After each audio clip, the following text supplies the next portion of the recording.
10 seconds.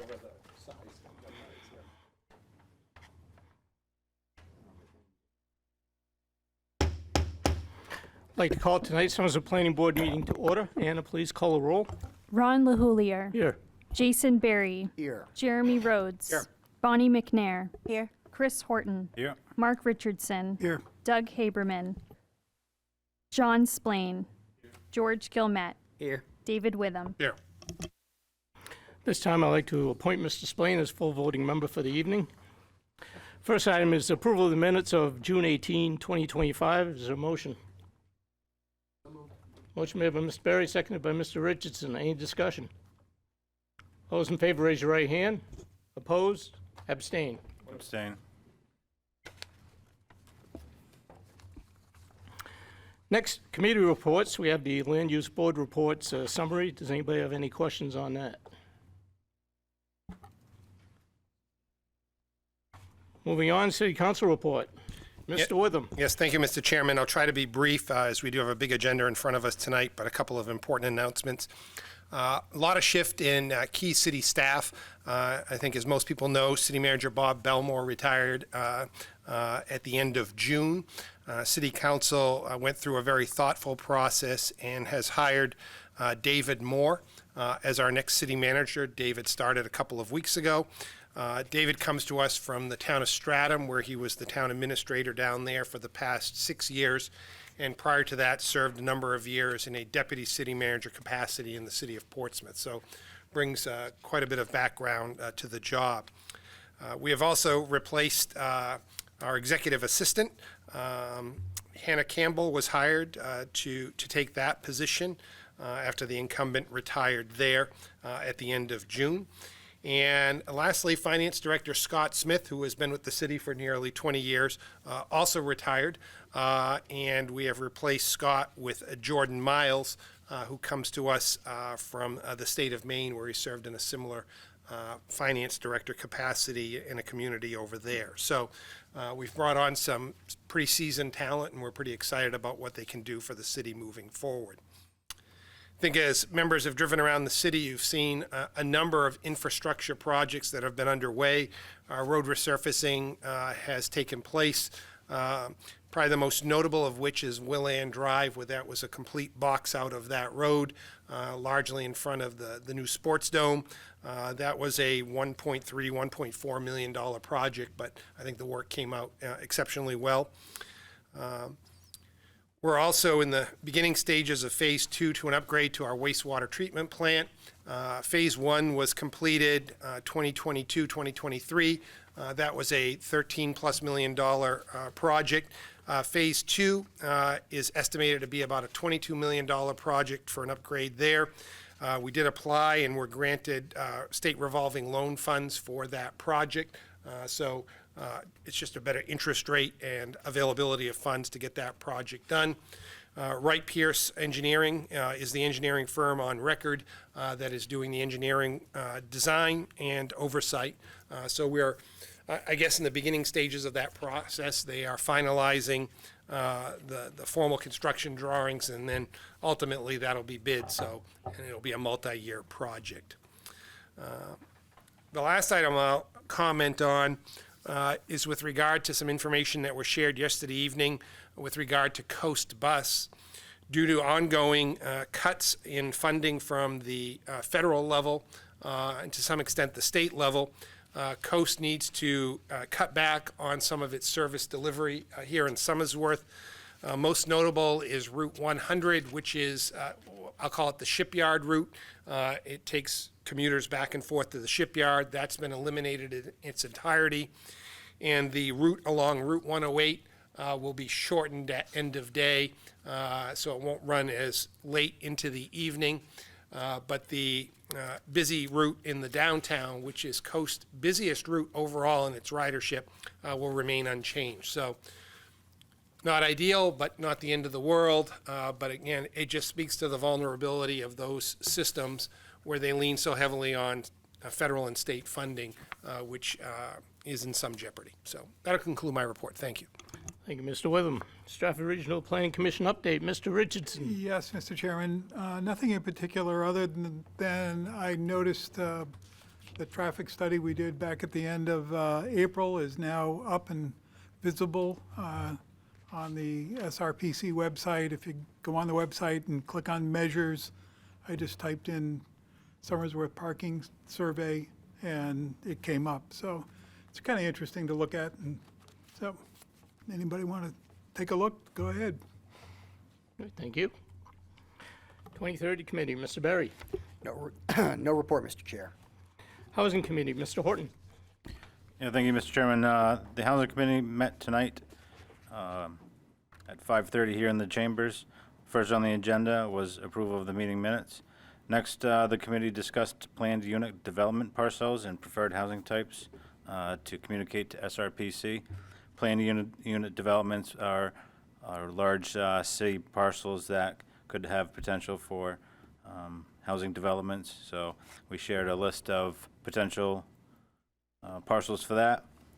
Next on the agenda was a discussion about the mayor's meeting with Manchester Housing Commission and how it could relate in improving our housing posture here in the city. So there's a brief discussion on that, and we adjourned here at 6:20. Thank you. Thank you. Next, we'll get into our hearings. Anybody that cares to speak this evening, please come up to the podium, state your name and address or your affiliation. If you need to stray from the podium, we do have a portable mic you can use, and please address the board with any of your comments. Also, I'd like to ask everybody to please turn off or mute your cell phones and electronic devices. First item is under old business. Mary Spindler, on behalf of Press Cafe, is seeking site plan approval for a fast food restaurant and retail use on a property located at 459 High Street in the residential commercial RC district, assessors map 40, lot 60, site number 02-2025. Director Mears. Yes, thank you, Mr. Chairman. You should have all received my memo. The applicant was accepted as complete at the June 18th Planning Board meeting. The Planning Board granted the waiver request for lighting and appearance standards with conditions. The board voted that this project does not have potential for regional impact. The applicant was continued from June 18th for third-party review. You have received an updated third-party review from our third-party review. And we have a representative in the audience today. Stephen is in the audience if the board has any questions regarding the traffic review. Also, the stormwater report has been complete, and the applicant has responded to Horsley Wooten's comments. There were 2 items in the traffic report, and actually Bowler has not gotten this yet because it's hot off the press. That are still outstanding, but we're comfortable with moving forward with them. It's suggested alternative treatments at unsignalized intersections. That wasn't part of the scope of this corridor study. And the other was about internal configuration of the site. And we feel that, staff feels that this can be a condition of approval for this project. So. Yeah, the board is ready to start review. Okay, entertain a motion to continue to this meeting. Motion made by Mr. Horton, seconded by Mr. Berry. All those in favor, raise your right hand. Opposed? This time I'd like to invite Mary Spindler, representative, to make their presentation. Thank you. I do have some updated slides, so I got the screen behind you working again. So again, good to see everybody. Greg DeBono with Bowler Engineering. My office is at 3 Executive Park Drive in Bedford. I'll be speaking on behalf of Miri and the Press Cafe team. I do have our traffic engineer as well as our architect here tonight as well in case questions come up. And I did see the very large agenda, and these updates should be relatively quick. So this slide just kind of summarizes what's gone on since we all met last. So Michelle just addressed many of the updates, but we felt it was important for everybody to be aware of the letters that we received, our reviews that took place, and then the responses that we basically issued back out. So Coming out of the last meeting, we did have the full staff review memo, which we went through and reviewed and did not have really any issues with any of the suggestions or comments. None of those items really warranted updates to the plans as of yet. They all felt like items we could easily address as conditions of approval. So we did not submit new plans in between the last meeting and tonight. On the stormwater letter that came in, we felt like the responses we put out on 7.2 basically just spoke to what we were going to do to address the stormwater comments. They were all very technical in nature. They don't really have any impacts to the plans besides actually making our stormwater chambers that we have, the underground chambers, a bit smaller. We were using very conservative infiltration rates. They identified that really we could go with much faster rates based on the field conditions. So we're agreeing to basically do that, make our basins a little bit smaller, but they're all still going to be in the same location, function the same way, meet all the same conditions. We just don't need to put in as many chambers in the ground as what we were originally showing. So that's something that we feel like can definitely be addressed.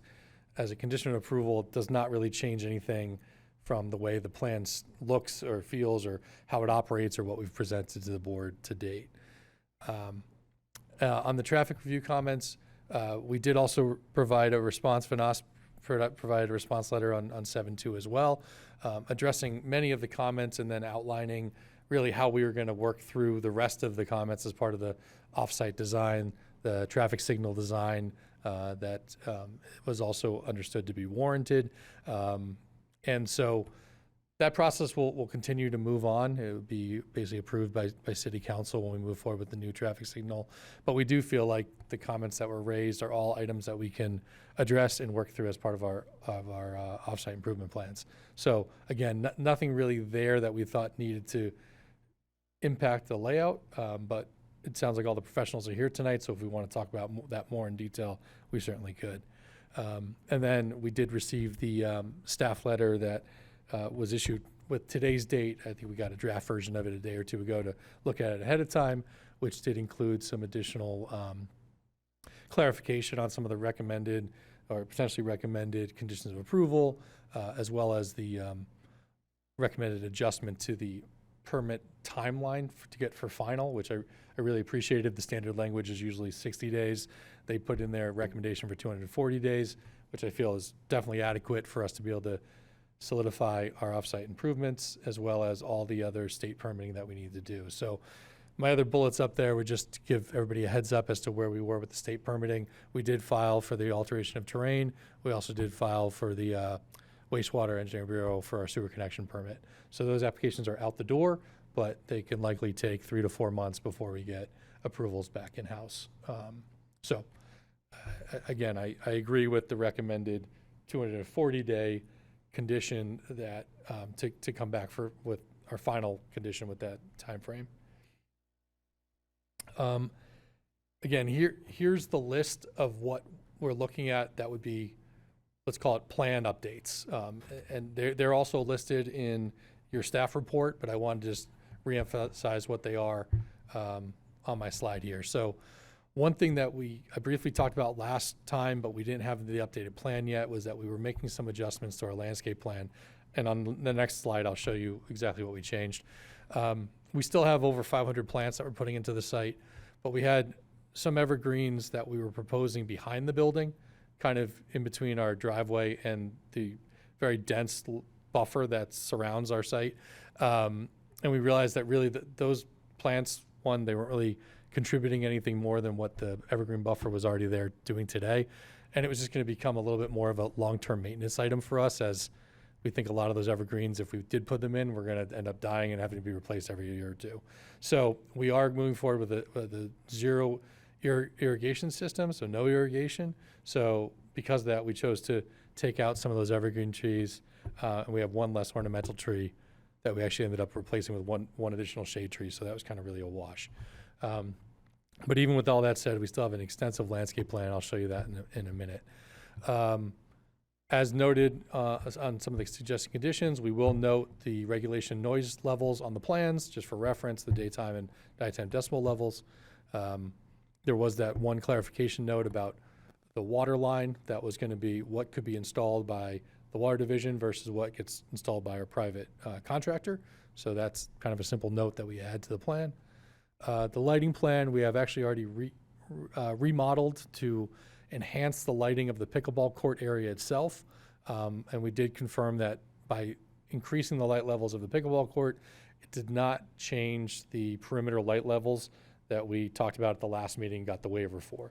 So that new lighting plan will go in as part of the final approval, but it, besides lighting up the pickleball court more, it didn't change anything else around the rest of the parking lot. It was the same, and the perimeter lighting is all the same too.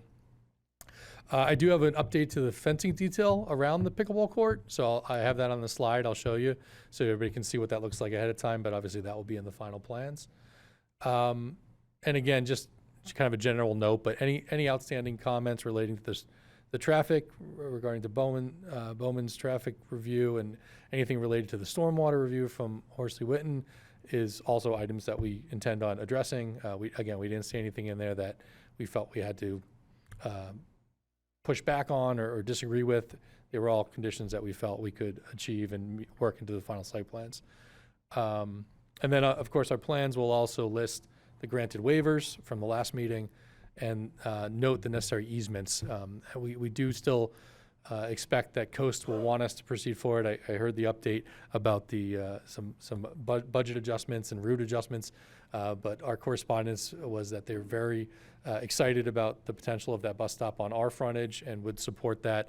So we do plan on moving forward with the Coast bus stop and shelter like that's currently shown on our plan, which means we have to grant an easement along our frontage so that the sidewalk and the shelter will all be within that right-of-way easement. So that's it as far as the plan updates go. So again, I think these are all pretty easy items for us to address as part of final. Didn't feel the need to initially force a whole new set in front of the board with such a short turnaround from when we were last here and obviously this meeting. So just the visual side-by-side of the prior landscape plan and the new landscape plan, everything in the front of the store, everything in the front parking lot, the general frontage, the trees around the parking lot all stay exactly the same. You can see the main difference was that we had some little clusters of some evergreen plants that were along that rear drive lane, basically where the drive-through behind the building is and the loading behind the building is. Those trees are the what got taken out. In the aerial image, you can see how we are bordered with really very dense vegetation, very mature growth behind us, all the way up to basically the water frontage. So don't really expect any other future development or anything to ever come back there based on how that property is situated. So we think that vegetation is going to stay for a long time, and trying to put some additional trees in that understory is basically just going to become a long-term kind of maintenance problem for us. So we pulled the trees out, and that would be shown in the new plans coming in for final. Here's the pickleball fence details. So we got a little bit more specifics here about how we're going to look for that wood-facing kind of alternating slat style wood along the side that faces the parking lot. So basically anywhere the parking stalls are located, you'll have this 6-foot-high fence. We have some horizontal spans on the bottom rung, and then as it gets a little bit higher up, it goes to the vertical slats. Kind of a nice looking fence, a little bit of mixture of some wood, some metal, plays well with the architecture of what Press does and what the rest of the building's gonna look like. Now on the interior courtyard side, where we still have that connection with the plaza space and some sitting area and people basically be able to view the pickleball, we wanted to leave that more open, so we have a more traditional, kind of like a black vinyl coated type fence material that would be on the side that faces the plaza space. Again, just so you have the ability to actually watch, the match if you're there, or just wanting to see what's going on. But the intent of the screen to the parking will all be screened with the wood slat fence. And again, this slide is just exactly the same slide we had at the last meeting. Just kind of a reminder of the overall site where we're proposing all the circulation, location, the pickleball court, and of course the mass of the building and the trash enclosures. So site layout hasn't changed. we're feeling really good about the layout, the circulation, the ability for that plaza space to really bring in a nice mix of new tenants, along with, what Preston themselves will bring to the center. And of course, we do fully intend on moving forward with the traffic signal and all the offsite improvements. There's further studies that will take place along that whole corridor to make sure that that's synchronized and timed appropriately. But it would be a traditional four-way signal having impact on our site as well as on the Goodwill site across the street. And that's really all I had as far as just a direct update. Certainly answer any questions, and I have the rest of the team here with me in case there's anything that I can't cover.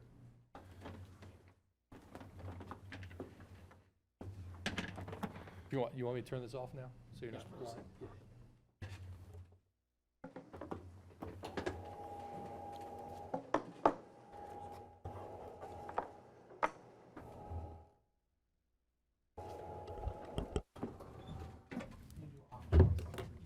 Oh, I gotta click it twice? Yeah, it's a 2 times. Okay, thanks. Make sure you didn't do it by accident. No, I thought it looked like it worked, but I guess it didn't.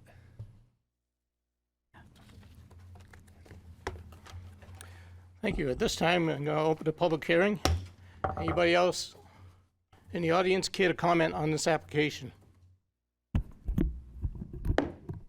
Director Mears, is there any correspondence concerning this application? None this evening, Mr. Chairman. Seeing none, close the public hearing. Questions from the board? Mr. Rhodes? 2 points that I wanted to bring up. First, I tend to talk about landscaping plans a lot on this board, so I just wanted to address the changes here. Completely agree with your statements. The entire lot is bordered by already existing vegetation. Even if what you put in did manage to survive, it really wouldn't add much. So I have no concerns with those removals. Swapping out ornamental for shade trees is something I'll always advocate for as well, so no concerns with that. One thing I was hoping we could get a little bit more clarity on, because I was having a little bit of difficulty visualizing it, was on the traffic responses. Was Bowman comment 23 and the response around the four-way intersection west of the proposed full access driveway and potential backup into there? I was having a little bit of trouble following the back and forth there on where the issue could occur that was raised, and was hoping you could get some clarity into that. Scott, do you want to talk through that, or Sure. should I pull this back up? It or- might be, Oh, yeah, it might okay. be helpful to pull the site plan. Sorry, I might have to show this back again.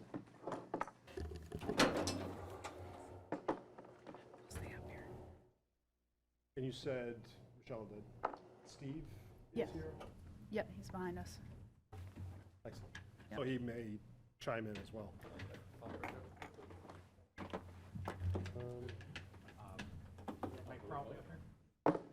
Okay. So I believe the issue is in here. This is the internal four-way intersection.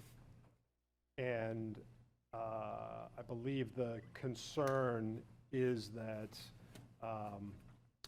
there may be traffic, if traffic. Use the handheld mic because you're too far. Sorry.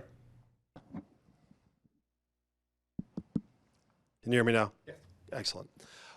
So I believe the concern is that traffic that's queued at the stop bar to get out onto High Street may extend back into this intersection, which would make traffic that wanted to exit the site, that is turning left from this drive aisle. Yikes. Sorry, I'll fix it. That for traffic that's turning left out of this aisle, that traffic might get blocked.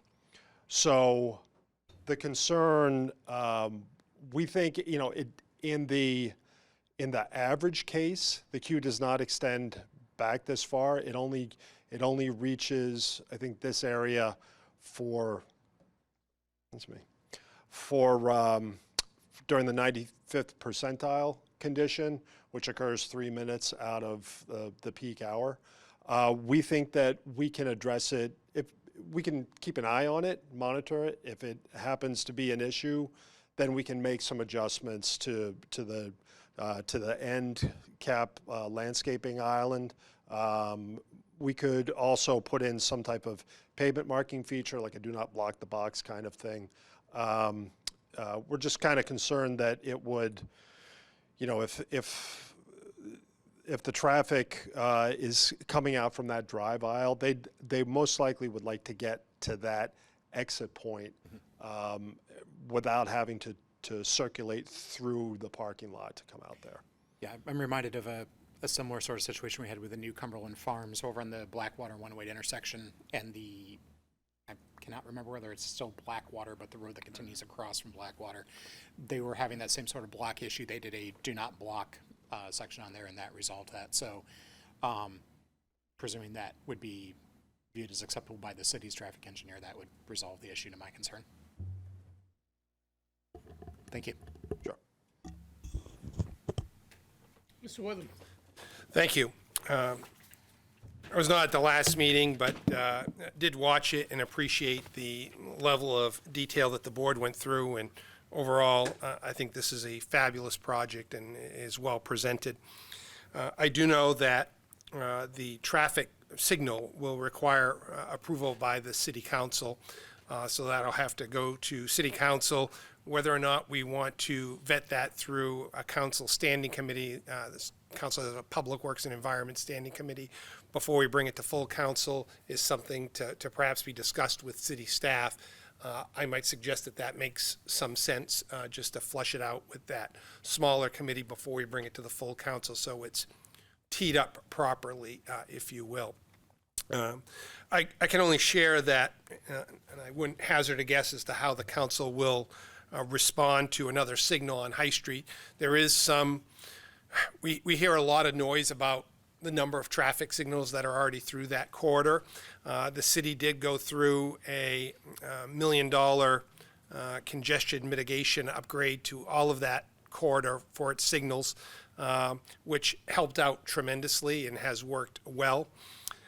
So just some feedback for you folks as you parade the idea of a signal in front of the city council is to be thoughtful as to signal design. So I know that you're talking about, tying it in with the other signals so that they continue to talk. We can monitor them from Public Works. We can make adjustments to cycle times and all of that. I'm sure we'd want it consistent. There's no pavement loops. It's all above cameras now and all of that, traffic preemption. We'd want it consistent through that corridor. The one thing I don't need an answer for it tonight, but one of the things that occurs to me with the, as you head out of Somersworth, we have the in, we have the out for the drive-through. I think that'll be used extensively. So in people exiting, taking a right, the timing is such that maybe it's going to be left turns into the site from High Street and left turns out of the site on High Street that are going to require the signal to function. Otherwise, it's going to stay in a green light on High Street mode most of the time. I have seen, not too far away in Dover, that some of the new signals there have a flashing yellow in the left turn lane, so if there's no approaching traffic, you can simply turn. But if there is approaching traffic and you're queued for a period of time, it then triggers the cycle of the light. So basically the light isn't always cycling for one car that can slip through. And I, as one city councilor, I'd be very amenable to sort of that thought process with the signal, if you will. So. Yeah, if I could, that type of design is usually where there might be just one lane opposing the left turning traffic. In this case, we'll double check to see if that's the case, but it may be something where it's going to be like a protected type of operation just for the left turns. But again, that's something that we'll review during the design process. Thank you. And that's my only concern, and then obviously if somehow council balks at a traffic signal, what's our plan B? Do you have that yet, or are we not there? Yeah, we're not really there. We're really pushing forward with the hope that the signal's going to be well received. I will share that sorry to interrupt, I will share that I drove the corridor a couple of times in advance of tonight, and this signal is about halfway between the Target signal and the signal at the Demoulas Plaza with a liquor store across the street. It's spacing, maybe it's just by luck, but is pretty good in between. It's not stacked up close like the Target Walmart light, which I know raises quite a bit of kerfuffle here in the community. So the fact that there's some spacing through the corridor, I think is helpful here. And I'd also be interested when it gets to the council level, just for you to be prepared to talk about maybe other advantages, like it's going to create gaps in traffic, so other businesses along the corridor may find benefit from traffic gaps that are created by the signal. So I think all those things are maybe helpful, kind of doing your job for you, but there you go. Appreciate it. I would say that with the bus stop right there, if there's employees that are coming to the site using public transit and they want to, they're coming south on I Street, then they want to get back going north, there'll be a pedestrian phase, and it'll be easier it'll be possible for pedestrians to cross a 5-lane road with a traffic signal there. Other questions from the board? Mr. Horton? Sure, I'll just piggyback on the comments. I missed last month's meeting, but I was here for the conceptual. I did watch last month's meeting, and I'm in agreement with many of the comments here tonight and from last month's meeting. But great traffic flow over the site. I like the renderings that you've provided, and really the thoughtful design to the whole project. It's going to offer some upscale offerings that maybe we could use definitely in the area. I'm on board with the 240 days. I think I have a question really of the mechanics of how the application would work as far as the off-site improvements. I guess, is it a condition of approval within the application on off-site improvements being accepted by City Council? Yes, that's correct. Okay. It was outlined. Yeah, thank you. And then I think, as Councilor Witham mentioned, the corridor just went through a big CMAQ grant, which aligned all the lights, so I would be certainly on board and require that all the signaling and equipment match existing and coordinate traffic flow accordingly. So, other than that, that's all I got. Thanks. Thank you. Other comments from the board? Mr. Spillane? For me, it's more like a clarification. When it comes to the plaza, the strips, the gray ones and the darker ones are meant to be like the different kind of pavement treatments, or? Yeah, it's just representing different styles of pavement patterns. Okay. It's I think it was like blocks of some kind of a for the vegetation, so I was like more like confused. No, it's just kind of more the aesthetics of breaking up the different corridors, as those tend to align with the direct pathways to the main entrances for the other tenant spaces. But it also kind of just breaks up the plaza a little bit, creates some interest in those little, some synthetic turf areas and then the vegetation areas that we have in that plaza space. So, yeah, the owners have a lot of ideas of how to create weekend activities and things to turn that plaza space into, a real benefit to the other tenants as well as to the community. So they're really excited about it. Thank you. Any other questions on the board? Director Mears, would you like to review the conditions? Yes, thank you, Mr. Chairman.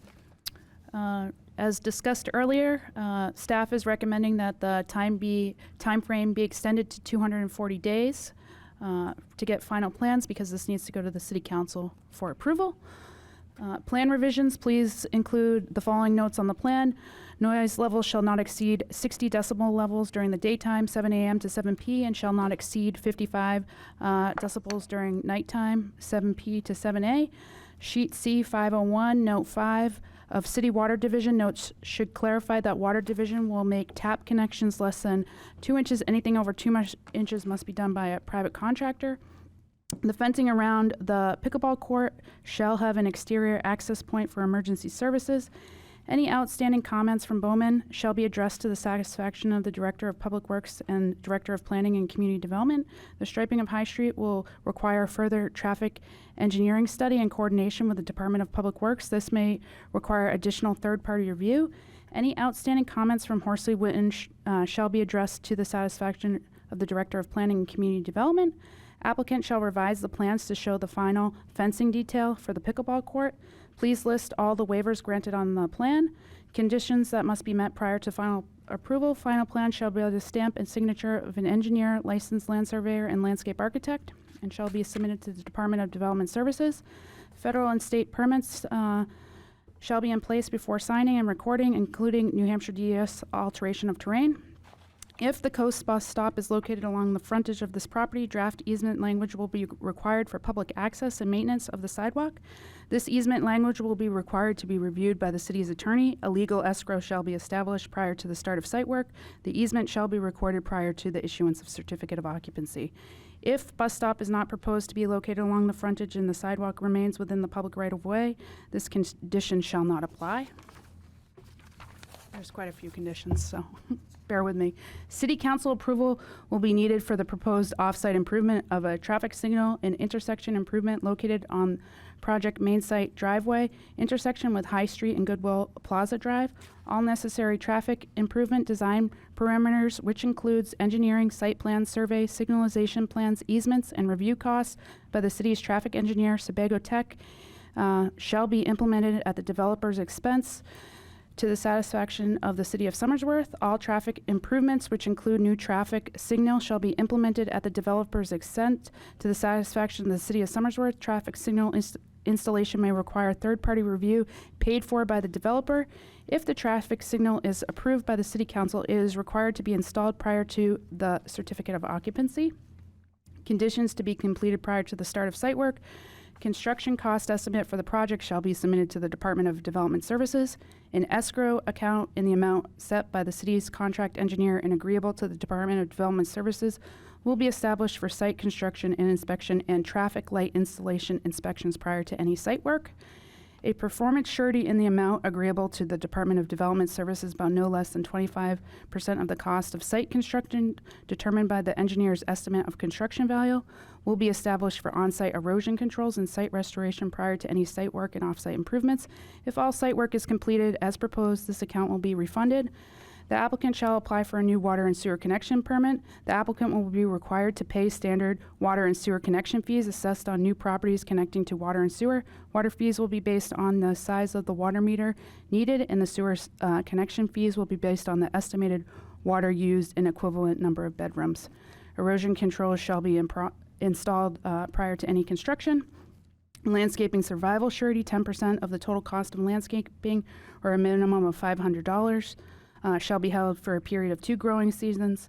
All applicants requiring a stormwater management and erosion control plan shall submit relative pollutant accounting information to the Director of Planning and Community Development as required by Public Works Director.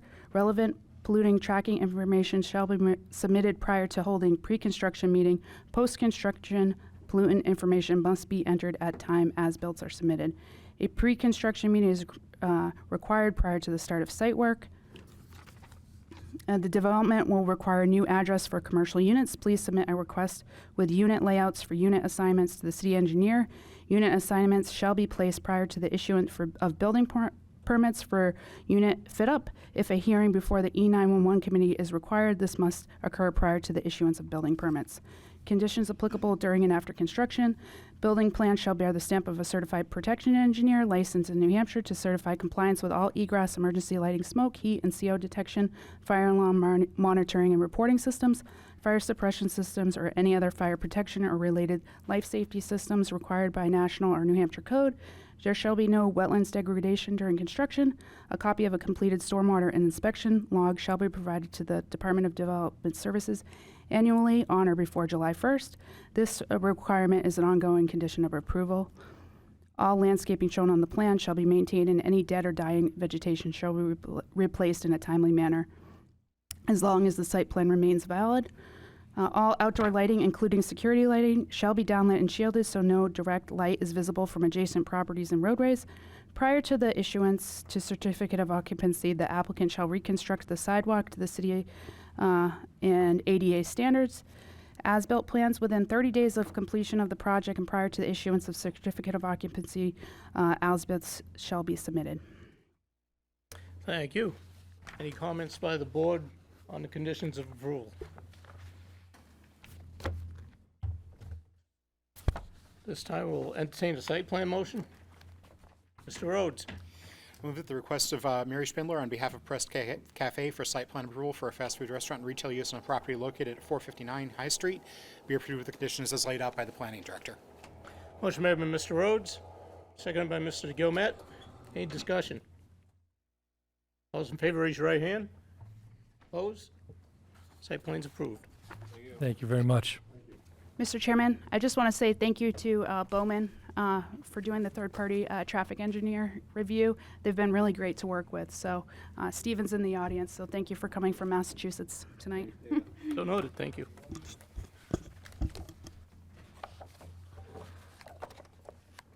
Next item under new business, it has been requested that item E be put to the top of the list. Does anybody have a motion? Ms. McNair? So moved. Motion made by Ms. McNair, seconded by Mr. Rhodes. All those in favor, raise your right hand. Opposed?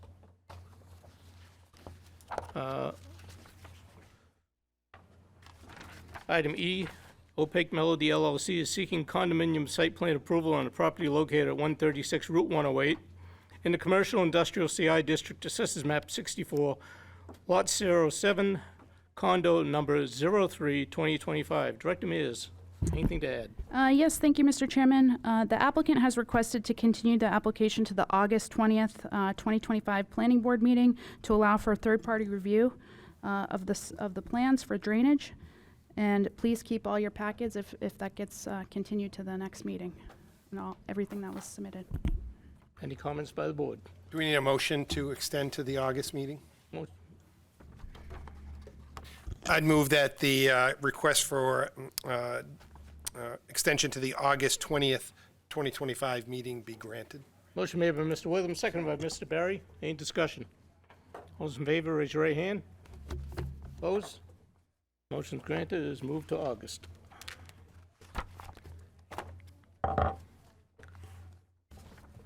Next, under new business, item 4A, Josh Silly is seeking conceptual review of a proposed warehouse building on a property located at 0 Brenda Avenue in the Commercial Industrial CI District, assesses map 65, lot 12, site number 09, 2025. Director Mears. Yes, thank you, Mr. Chairman. The applicant is proposing to construct a warehouse facility, light industrial use, on a vacant property located off Brenda Ave with on-site parking and rooftop solar units. This property is located in the Commercial Industrial District. The proposed use is a facility for warehousing and manufacturing millwork. The use would be considered an light industrial use, which is permitted in this district. The applicants presented the conceptual plans to the SRTC at the meeting of July 2nd. It was indicated at the meeting that the architectural plans and building materials are conceptual and may change upon final submission. Brenda Ave is a city-owned and maintained dirt road. The board should discuss potential requirements for improvements to this roadway if this development is to move forward. And again, this is just conceptual, and they're looking for some feedback on the site layout. So thank you, Mr. Chairman. Thank you. This time I'd like to invite Josh Silly to make the presentation. Well, it's sort of a short presentation. Basically, Michelle kind of gave you the synopsis of what we're doing. We have a millwork Want facility. to state your name and your affiliation? Sure. Sorry, my name is Josh Silly. I own a company called Whitewood Millwork. We're based out of Dover, New Hampshire currently, and we have a exterior millwork company there, and we are currently renting, looking to expand and build our business a little bit. And we purchased the land on Brenda Ave a couple years ago and are hoping to put a building there. move our facility to Somersworth. Anything else you care to add, or I'm not really sure exactly looking how for the process works, but I'm just looking would for love some input from the feedback. board? Hmm? Just looking for input from the board? Yeah, looking for advice, input, any feedback that could help make this a good addition to the community. Mr. Witham? Let me just start. Love to have you.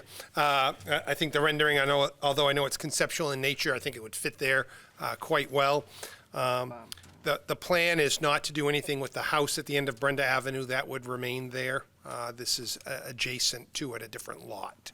Yeah, I think there's actually also a vacant lot between our lot and then the house at the end. I think Gotcha. there's 3 So- lots there, if I'm Yep. remembering correctly. Yep. Obviously, that's a busy area on Route 108 where Brenda Ave comes out. It's very close to Willand Drive with the sports hub and all the traffic that comes from that. So I think is going to require some thought as to how, particularly if you have trucks and maybe not large tractor trailers, but box trucks and things like that, how they queue at that intersection and all of that.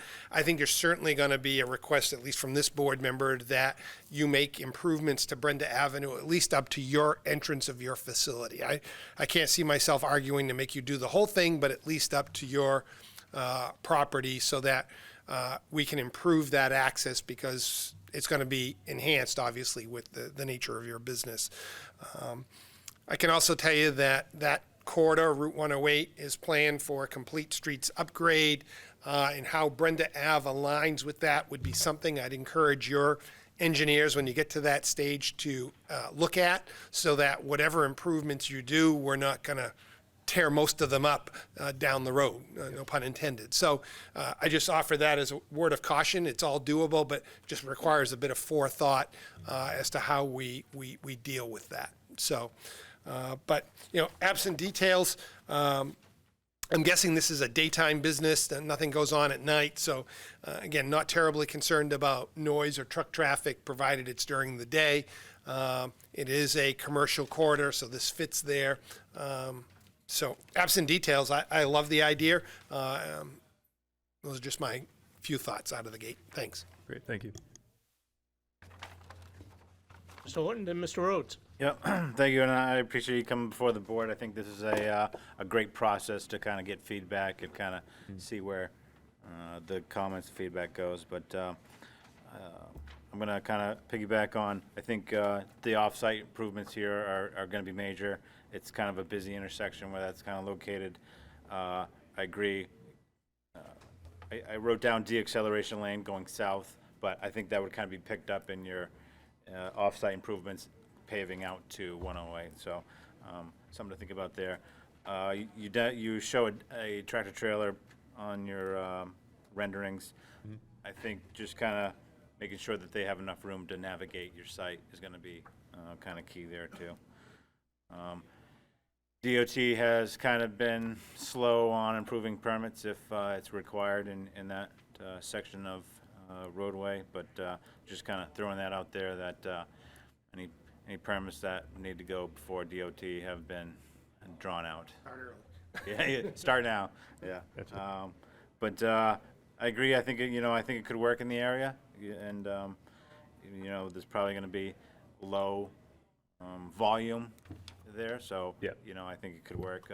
Coming out of the new Willand Drive and the Sports Hub, going left out of there can be certainly a challenge. So I look forward to see what DOT offers in their updated plans and thoughts there. So I think that's all I got. Lastly, is just being considerate of the residential neighbors, not really seeing how the full scope of it, but if there are residential neighbors, making sure that you can be a good neighbor and provide meaningful buffers there. Absolutely. Yeah. That's all I got. Thanks. So I think Mr. Horton got most of my comments. I did just want to clarify one thing on the type of vehicle coming in now, because there is an 18-wheeler and you're rendering. This struck me as more of a box truck sort of business, like Mr. Whittenberg mentioned. I wasn't sure where your vehicular traffic was leaning. It is, the majority is box truck or smaller. Okay. Yep. We currently get the occasional 18-wheeler, but it's very infrequent. Okay. So I do want to make sure I have room for them to navigate, but it is a small company. There's 6 of us. We're not shipping out, trailers full of stuff on a daily basis. It's a pretty infrequent, and mostly when we're receiving product. Sounds good. And yeah, that does become a concern when we're dealing with traffic like 108. The other thing I just wanted to mention is that I know it's a conceptual rendering, but you've got a very attractive building here. So Thank you. if where you rest once you're out of a conceptual stage looks within spitting distance of what you presented here, it's rare that we get a project that doesn't require an appearance waiver on 108. This could be one of those.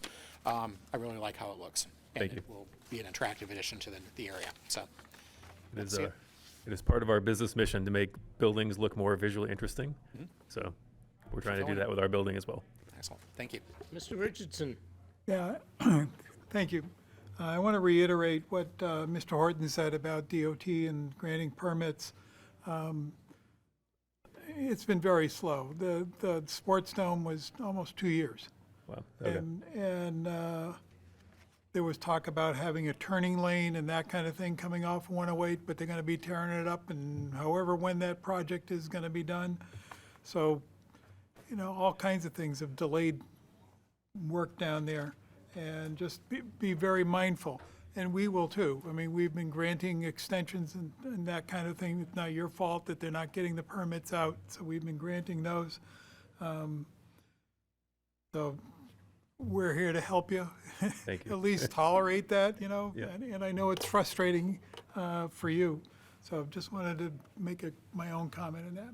Appreciate it. Mr. Barry? Yeah. So thank you for considering us. Well, it's a very interesting, an interesting property to develop. It's a nice infill project. I share the others' opinions. I like the building design. Thank you. One thing I will echo, I think it was Mr. Horton that said it, do be mindful of your neighbors. Hickory Lane is right behind you. It is. So buffering's going to be a huge deal. I'm sure they're used to, what is it, the fence and deck company there that's in the front. I'm sure they're used to lots of noises and banging, but I do see there is a door. It looks like you have is that a bay door? Is your intention to keep that open? It may be in the summertime, but I don't want to lose cooling if we're cooling. Got it. So Yeah. mostly for shipping and receiving. Yeah. How's your business as far as sound? Do you guys use a lot of like impact tools or anything heavy duty? So, we are a wood shop, right? So that there are tools that make noise. But one of the things that we're looking at is using an ICF construction or insulated concrete forms to deaden the noise within the building.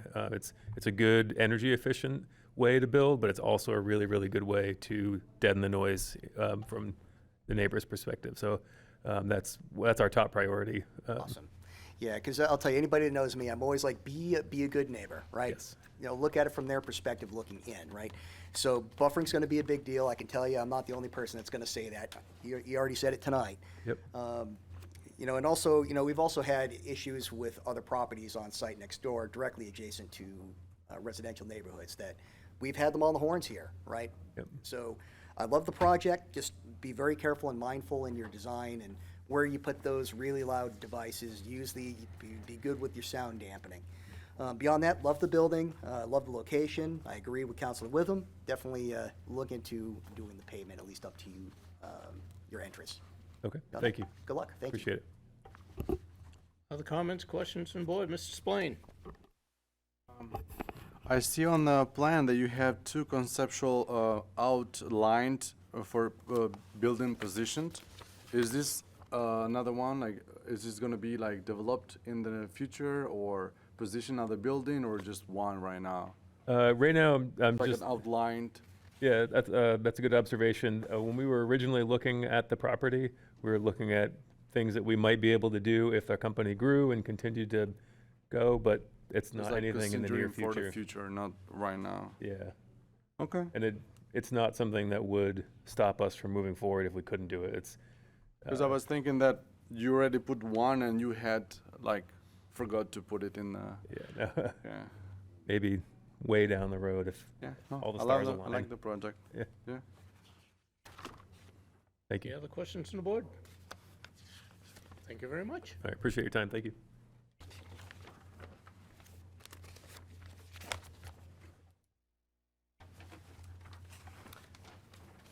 Next item under new business, item 4B, Northeast Land Care LLC is seeking a site plan amendment to construct a commercial service facility with site improvements on a property located at Willan Drive in the Commercial Industrial CI District, Assessors Map 43, Lot 1I, Site 06/2025.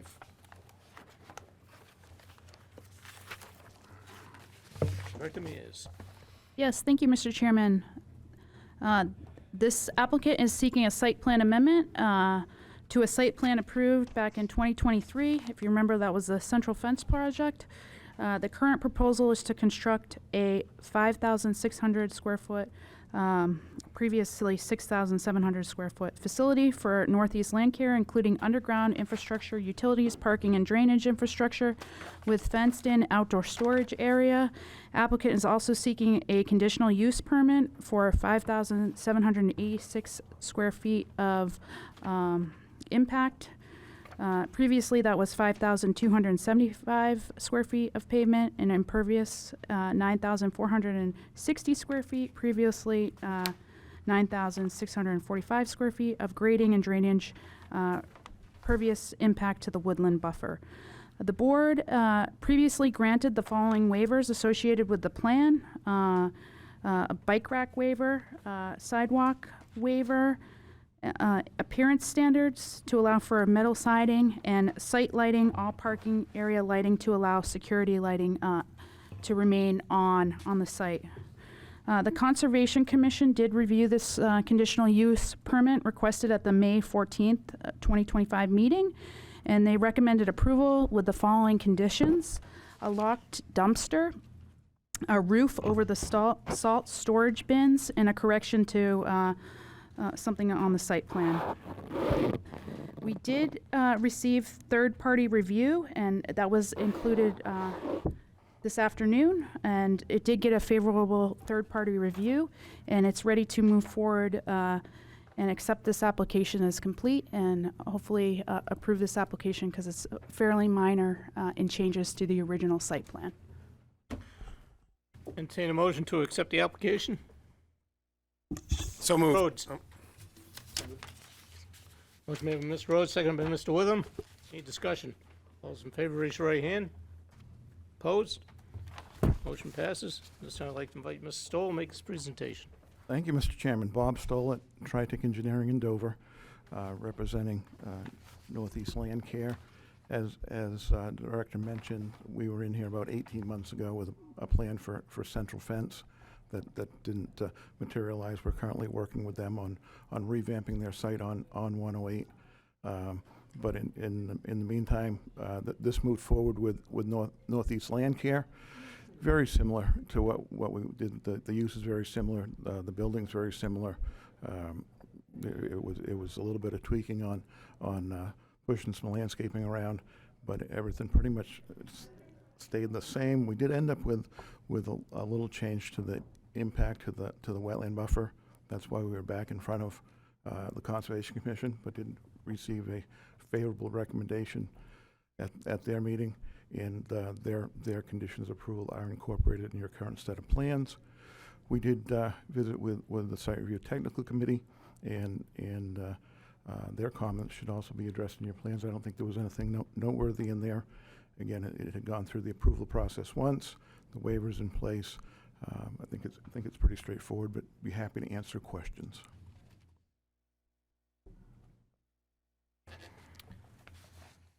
All set? All set. Okay, at this time, I'd like to open the public hearing. Does anybody have any comments on this application? Is there any correspondence, Director Mears? None this evening, Mr. Chairman? Seeing none, close the public hearing, turn to questions from the board. Mr. Witham. Yeah, thank you, Mr. Stoll. I would agree this is a very similar project to what was originally proposed, and quite frankly, don't have any heartburn with it whatsoever. I think it's actually a perfect lot for an operation such as this. The one difference between this operation and perhaps the fence company is that Northeast Land Care may have operations overnight for snow removal, so loading of salt into a truck, mounting of plows, and this sort of thing. So I just want to be mindful of that. It's pretty set back from abutters there. Absolutely. So I think, I think it's a well-positioned site for that. The traffic along that little leg of Willan Drive, the winter warming shelter is there. I anticipate that that'll stay open for another winter or two. And I just want to be mindful of street lighting in that corridor. And I think with the fence project, we talked about an additional Cobra arm on a utility pole down towards that curve. So, I think that was with the lot on the corner. was that the lot on the corner Yeah, that we had? So, this here has lighting at the, again, it's part of the approval we did with central fence. The cul-de-sac gets pulled back a little, and there is a light proposed there. sure. Okay. So would you be amenable to a condition that street lighting be evaluated by the city's traffic safety committee, and then if additional Cobra arm is needed, that the developer pay for that install? We typically pay for the maintenance and running of the light afterwards, but that install. Yeah, now I know the one for the lot on the corner addressed an area down on Commercial Drive further. We're talking about up at. Correct, right, because people do wander up there. So I won't bake it in now, but at the recommendation of the city's traffic safety committee, is that a reasonable condition? Absolutely. So that's my only comment, because that's a slight difference with this operation versus the fence company. Mr. Rhodes? Just a couple comments on the conditions for the CEP that came out of conservation on this. We didn't feel that the change in impervious structure or grading was really impactful on the surrounding wetlands. The one piece that we did have some concerns around was bulk storage on the site. Being a landscape company, as you mentioned, as Mr. Whitten mentioned, there is also salt held on site. There's a designated bin for that space, which is raised up to keep it from getting hit by rain runoff, and we had recommended a roof be installed over that, a permanent one, just to keep that from washing down into the wetland area, because there is a down slope behind it. Other than that, the conditions for the CP that were recommended were mainly clerical, so just some information on why that was included. Beyond that, I don't see any particularly large changes from the previous application, and no concerns otherwise. Any other comments from the board? Entertain a motion for regional impact. I make a motion that the project does not have any potential for regional impact. Motion made by Mr. Witham, seconded by Mr. Horton. Any discussion? Mr. Richardson? All those in favor, raise your right hand. Opposed?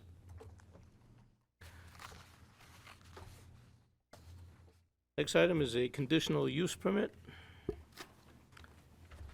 Mr. Rhodes? I move that the request of Northeast Lane Care LLC for conditional use permit for 5,786 square feet of pavement impervious and 9,460 square feet of grading drainage pervious impact to the wooded buffer be approved with the conditions as recommended by the Conservation Commission. Motion made by Mr. Rhodes, seconded by Mr. Horton. Any discussion? All those in favor, raise your right hand. Opposed? Motion passes.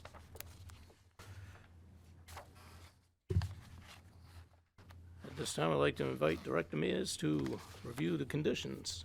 Yes, thank you, Mr. Chairman. Plan revisions, any outstanding comments from the third-party review completed by Horsley Wynn for the drainage report shall be addressed to the satisfaction of the Director of Planning and Community Development. Please include the following note on the plan. On-site fuel storage shall comply with applicable provisions in NFPA 1 and NFPA 101 current edition based on the quantity and type of fuel stored. All storage and handling and safety measures must align with these codes to ensure life safety and fire protection standards are met.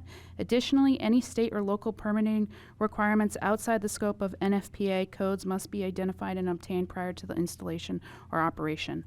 Signage shall be installed to identify the one-way driveway, conditions that must be completed prior to final approval. The final plans shall bear the stamp and signature of an engineer, licensed land surveyor, and landscape architect. Federal and state permits shall be in place before signing. A copy of the Certificate of Understanding for Stormwater Management, Maintenance, and Inspection Plan signed by the property owner.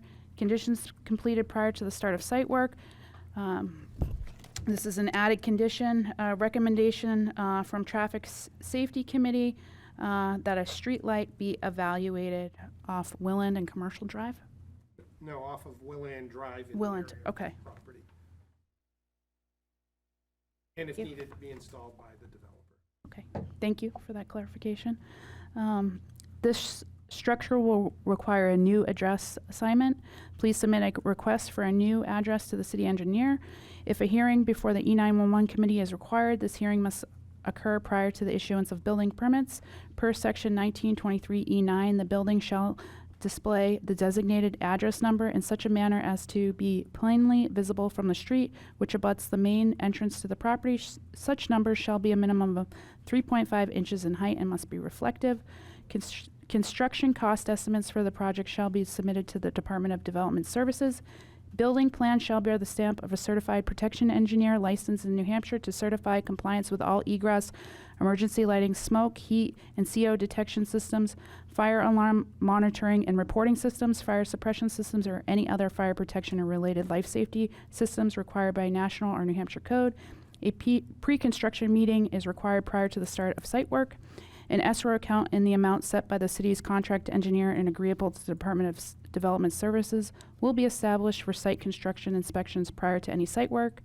A performance surety in the amount agreeable to the Department of Development Services, but no less than 25% of the cost of site construction determined by the engineer's estimate of construction value, will be established for on-site erosion control and site restoration prior to any site work or off-site improvements. The applicant shall apply for a new water and sewer connection permit. Erosion control shall be installed on-site prior to the start of any site work. Erosion control shall be properly maintained throughout construction. Any breaks or breaches shall be repaired within 48 hours. Landscaping survival surety, 10% or the total cost of landscaping, or a minimum of $500, whichever is greater, shall be in place and held for a period of 2 growing seasons. All applicants requiring a stormwater management and erosion control plan shall submit a relevant pollutant accounting information to the Director of Planning and Community Development as required by the Public Works Department. Relevant pollutant tracking information shall be submitted prior to holding the pre-construction meeting. Post-construction pollutant information must be entered at the time of as-built are submitted. The applicant shall obtain all applicable permits through the Department of Public Works. This shall include, but not limited to, driveway permit, utility pole license, and trench permits. Conditions applicable during and after construction. For all projects approved under conditional use permit, signs shall be placed at the end of the vegetated buffer. Those signs shall be provided by the city at the cost of the applicant. The sign shall be installed prior to the issuance of certificate of occupancy. There shall be no wetlands degradation during construction.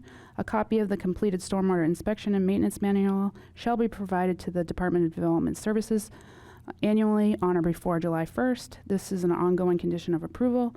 All landscaping on the plan shall be maintained in good condition, and any dead or dying vegetation shall be replaced within 1 year as long as the site plan remains valid. All outdoor lighting shall be downlit and shielded, so no direct light is visible from adjacent property and roadways. On-site fuel storage shall comply with applicable provisions of NFPA 1 and NFPA 101 current edition based on the quantity and type of fuel stored. All storage, handling, and safety measures must align with these codes to ensure life safety and fire protection standards are met. Additionally, any state or local permitting requirements outside the scope of NFPA codes must be identified and obtained prior to the installation or operation. As-builts are also required as part of this plan. Thank you. Thank you. Any condition comments by the board? Entertain a site plan motion. Mr. Witham. Yes, I'd move that the request of Northeast Land Care LLC for a site plan amendment for construction of a commercial service facility with site improvements on a property located at Willand Drive be approved, with the Motion made by conditions Mr. outlined by the city planner here this evening. Motion made by Mr. Witham, seconded by Mr. Gilmet. Any discussion? Those in favor, raise your right hand. Opposed? Site plan's approved. Thank you. Thank you, Ms. Stoll.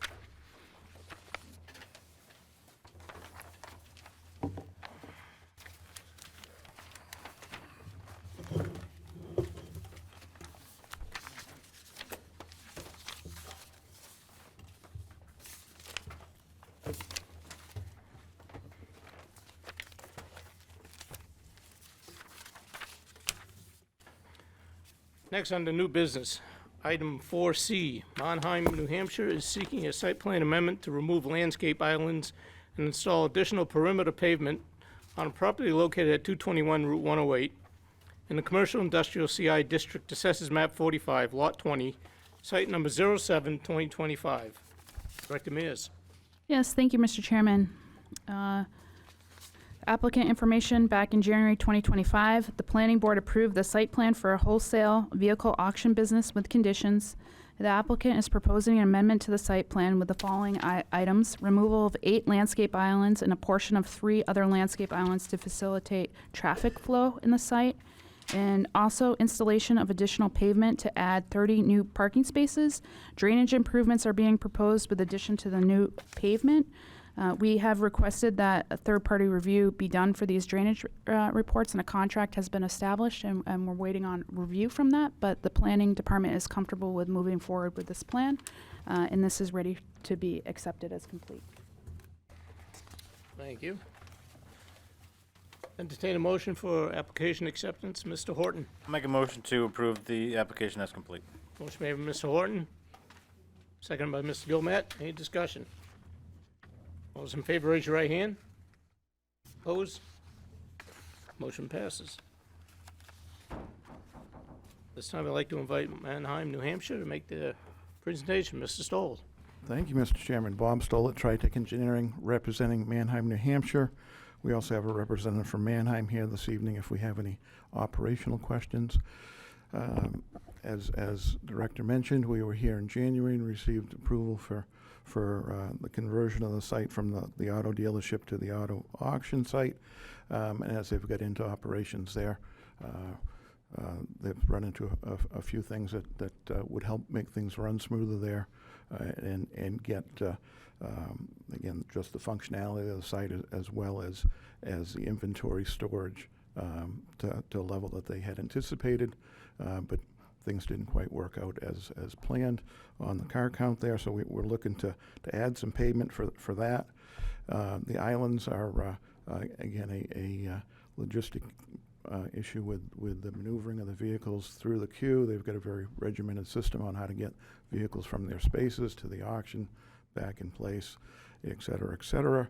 So removal of the islands will facilitate some additional inventory storage, but also the functionality and the maneuvering in the site will be greatly improved. We did ask for the waiver to remove those landscape islands, and again, we feel that again, it's a little bit different animal than when we got it approved initially for the car dealership. Since that time when we were here in January, we've done extensive screening along 108 with the black chain link fence, as well as the extensive landscaping that provide the screening to this area that we were requesting the landscape islands to be removed. So that the need for additional landscaping in there is reduced. We have attempted to mitigate that by the area that didn't get addressed for additional landscaping was the 108 and the section of Blackwater closer to the intersection. So our landscape plan does detail adding significant landscaping in those two areas, again, to help mitigate the loss of those 8 landscape trees, or I think it was 6 landscape trees that were in the islands. The area that we're adding pavement over by the sales barn, again, we're adding for 30 spaces over there, but we're over the threshold of, 5,000 square feet. We're 8,000 square feet of new pavement that kicked us into the drainage process. The benefit of that is that's a section of that section of the site now will have improved stormwater consistent with current day regulations, as opposed to the old site was based on 1995 standards. So the drainage does improve as part of this, and we understand that third-party review will be forthcoming. And other than that, be happy to answer questions. All right, thank you. This time I'd like to open the public hearing. Anybody care to comment on this application? Mr. Turner?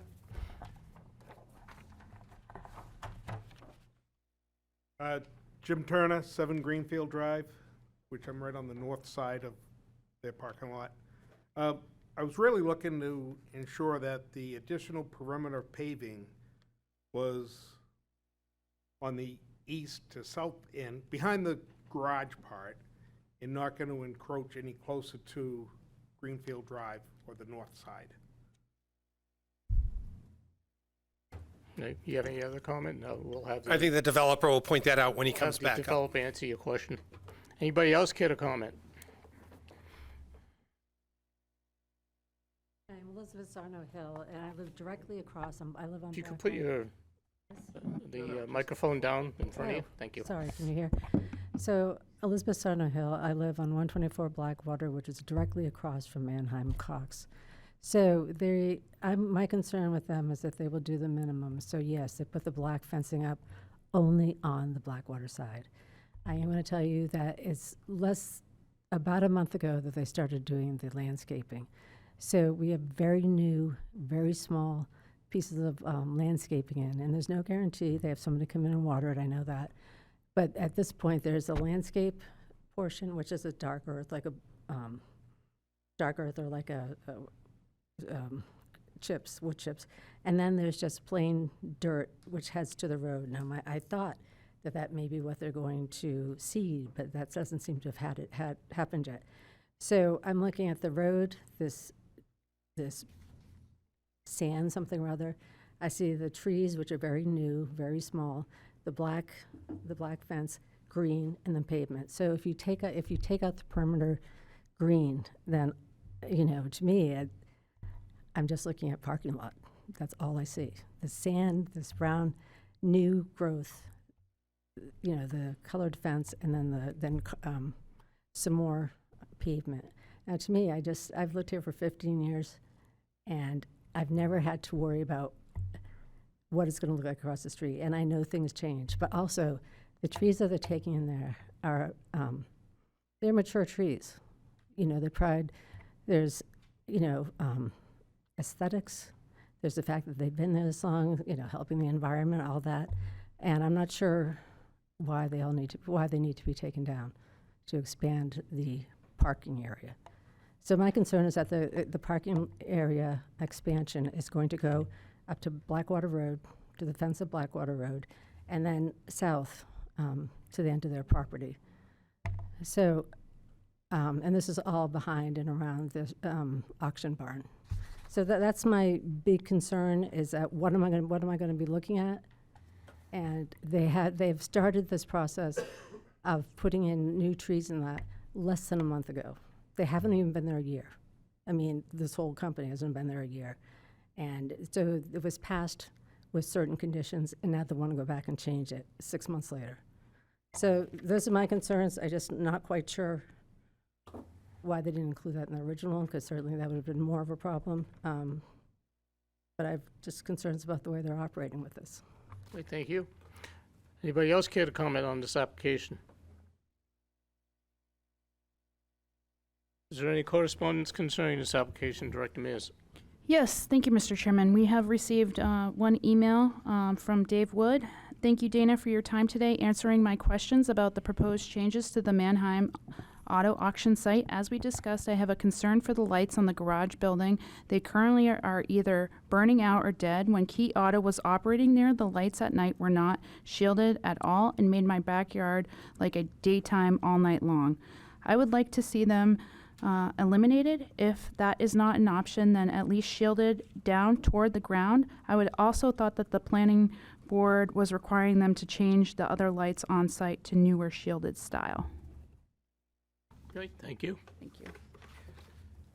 Close the public hearing, turn to questions. Well, first off, we'll have Mr. Stoll rebut the Yes, thank you. Butters. As it relates to Greenfield Drive, we don't have any pavement that is protruding closer to Greenfield Drive than presently, and we don't have any vegetation. We have the trees that grew up since construction was from the original site was done. It's all small little stuff that's going to be cut out to mainly to construct the new drainage improvements that we're proposing. But no mature vegetation is going to be removed in the rear there towards Greenfield Drive. Blackwater Road, she is correct that the landscaping just has taken place, and as the trees do meet the starting standard based on the city requirements as far as size and type of trees that we specified. It will take some time for them to be effective screening. The things aren't done there. There is loam and seed that's going to take place along Blackwater Road. Right now it is dirt. That's not the finished product, so that will be forthcoming. As far as the removal of the trees within the parking field, again, we had, I think there were 6 trees that ultimately won't be there. 2 of them were trees that were going to be replaced because the old ones had died. So there's presently 4 trees there that are going to be coming out that have, again, due to the island size, have not matured the way they normally would. Islands at this stage that we would have designed those a little bigger if we were proposing islands, because the size they are presently doesn't really promote good, healthy trees. So I think we're again, I think it will take some time for the landscaping to be effective. The black fence does look very good there. The loam and seed will take place in the near future. They're getting to that, and there's a lot of additional landscaping that's proposed as part of this that will need to take place as well. The lighting on concern for Mr. Wood is he is correct that the lights on the building still need to be done. That end of the building that faces Blackwater Road has 2 of the very old style, what we called wall packs, that just throw light out, as was the standard when that building was built. But the applicant is aware that needs to be addressed and will be retrofitted with the shielded and downlit fixtures. Okay, thank you. Questions from the board, Mr. Wortham? Not quite sure where to start here. This is, I don't know if it's complicated. It's not. It's concerning, perhaps, is the better word. So I think at one of the prior applications, Mr. Barry used the term, let's be a good neighbor. To date, I don't think Mannheim has been. The conditions of approval that were granted were for the black chain link fence. Check the box. We only required it along Blackwater Road, so I'm fine with that. We did not require it along Route 108. We did talk about the landscaping. That has been a slow, arduous process. I could have done it with a shovel and a wheelbarrow quicker than their vendor. So they didn't hire a good vendor. I'm going to use the term dilly-dally. They were very, very slow in getting that started. It generated numerous calls to city council because I thought they were going to do landscaping. And we said, be patient, they're going to. Well, it's finally sort of done, right? The loam and seed is not there yet. I'm anxious to see when that'll be done. I have no optimism that it'll be done anytime in the near future. I think it has dragged on. We required the repair of a sight light along the Route 108 corridor. It seemed to take months to get a backhoe there, weeks to dig out the old concrete form, weeks to put in a new sonotube, weeks later to pour the cement. And by the way, the light still is lying on the lawn there. So the property has been poorly managed. It looks terrible. I am not inclined to grant this request here this evening until those other things are done. Thank you. Mr. Rhodes? Agreement with Mr. Whittam's concerns here. We're in July, and I've done extensive landscaping on my own property in my off time, more substantial than what they've done on this site in this time period. This is an income generating business. Has been for months. They should have addressed these concerns well before now. We also have lights that were a condition of approval that have not been addressed. I would think that might be a little bit more of a spur for the applicant, given that it's a security feature, but apparently not enough to get them to move. In addition, I'm going to nitpick your landscape plan a little bit here. The majority of it's good, but you're also proposing to drop 7 Kwanzaa cherry trees in. Those are not on the city's approved landscape list. They are an Asian species. They're not native to this area in any way, shape, or form. And although they might be survivable species around here, they're not what we look for here. The remainder of the species that are listed here are acceptable, if not on that list, but those can be problematic. So I'd like to see those changed out as well. I agree with Mr. Whittam. The site has not been brought up to its original state. I'm disinclined to allow any further changes until they're at least there. Mr. Richardson? I just want to echo what been already said, but other than to add that I drive by there regularly, it's always a question of when you see something start, when's it going to be finished? And you keep driving by, you don't really see any regular progress. That is an issue. And I agree with what Mr. Rhodes just said, that I'm not inclined to approve these until what's already been requested is done. Further questions on the board?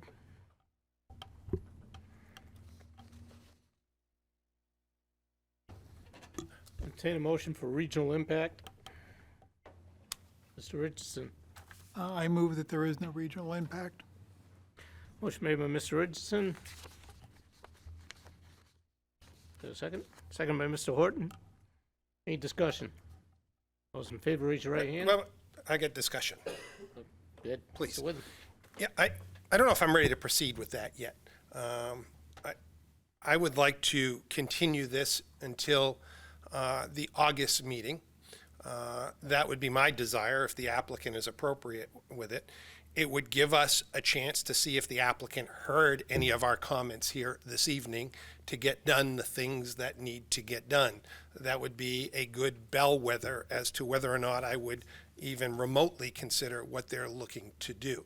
If the applicant isn't amenable to a continuance to the August meeting, then I'm just inclined to vote this project down this evening, and I don't think we need to even talk about the regional impact.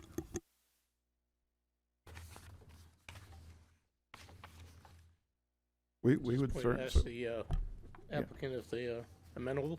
Yeah, I mean, if that's the wish of the board, we can certainly come back in August. August 20th. I'd move that the project be tabled and continued until our August 20th meeting to give the applicant time to complete prior conditions of approval before taking up this request. Do we withdraw the waiver motion first? I suppose you should. Everybody amenable to withdrawing a waiver motion? Okay, and Mr. Witham has made a, Regional impact. It was regional impact that was withdrawn. has been withdrawn. And now Mr. Witham. Yes, has I made move that it be tabled and continued until the August 20th, 2025 meeting to allow the applicant time to complete the original list of required conditions of approval. Motion made by Mr. Williams, seconded by Mr. Gilmet. Any discussion? Mr. Rhodes? Just one comment on the completion of those items. Understanding that electrical contractors can be a little bit harder to get on board than landscaping that should have already been done and needs to be done before fall hits. Speaking as one member, I would accept evidence of a date certain for the electrical work to be completed, as well as the landscaping being done in August to consider this item. Yeah, and to that end, I don't know how you get grass to grow that quick, but you might be thinking about hydro seed and not regular seed, because I don't know how it's going to happen otherwise. Any further discussion? All those in favor of continuing till the next meeting, raise your right hand. Opposed? Motion to continue passes. Okay, we Thank you. look forward to coming back in August. Thank you.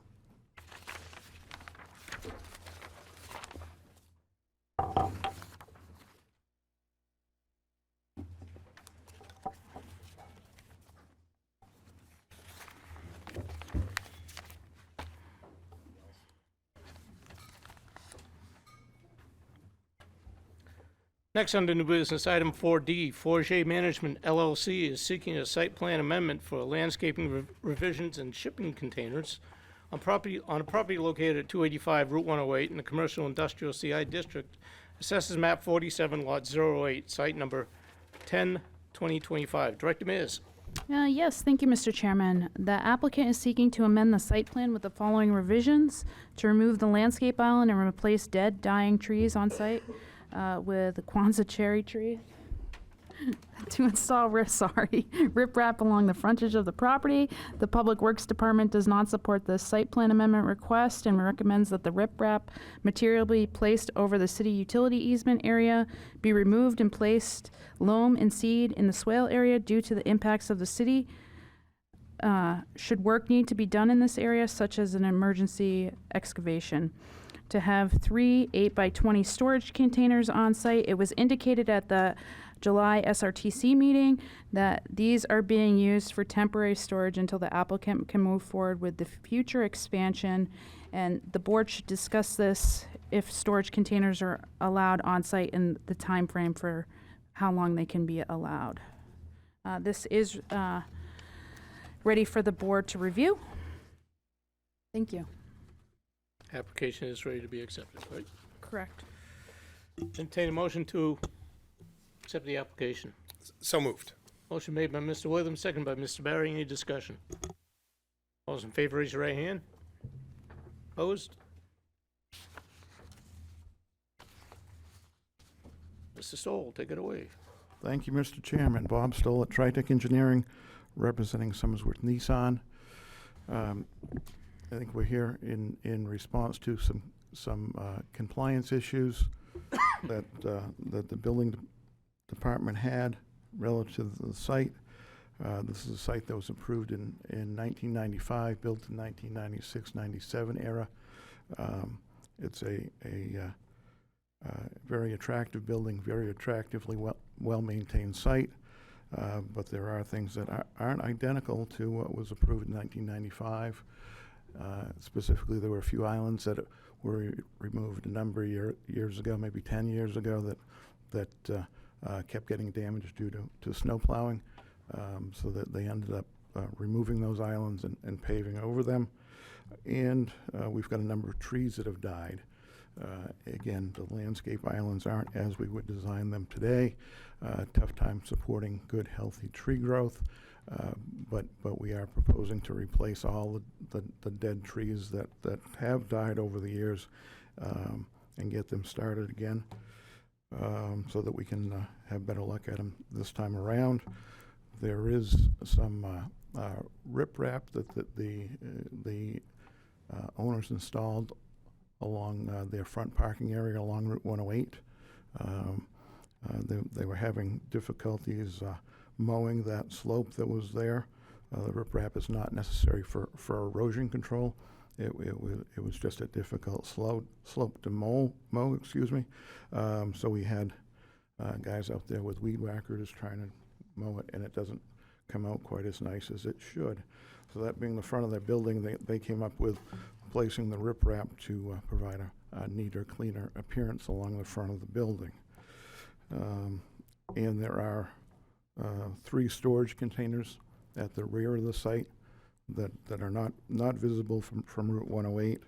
That they've had there again probably in excess of 10 years. They're painted, color coordinated with the building, and you really got to look for them to find them.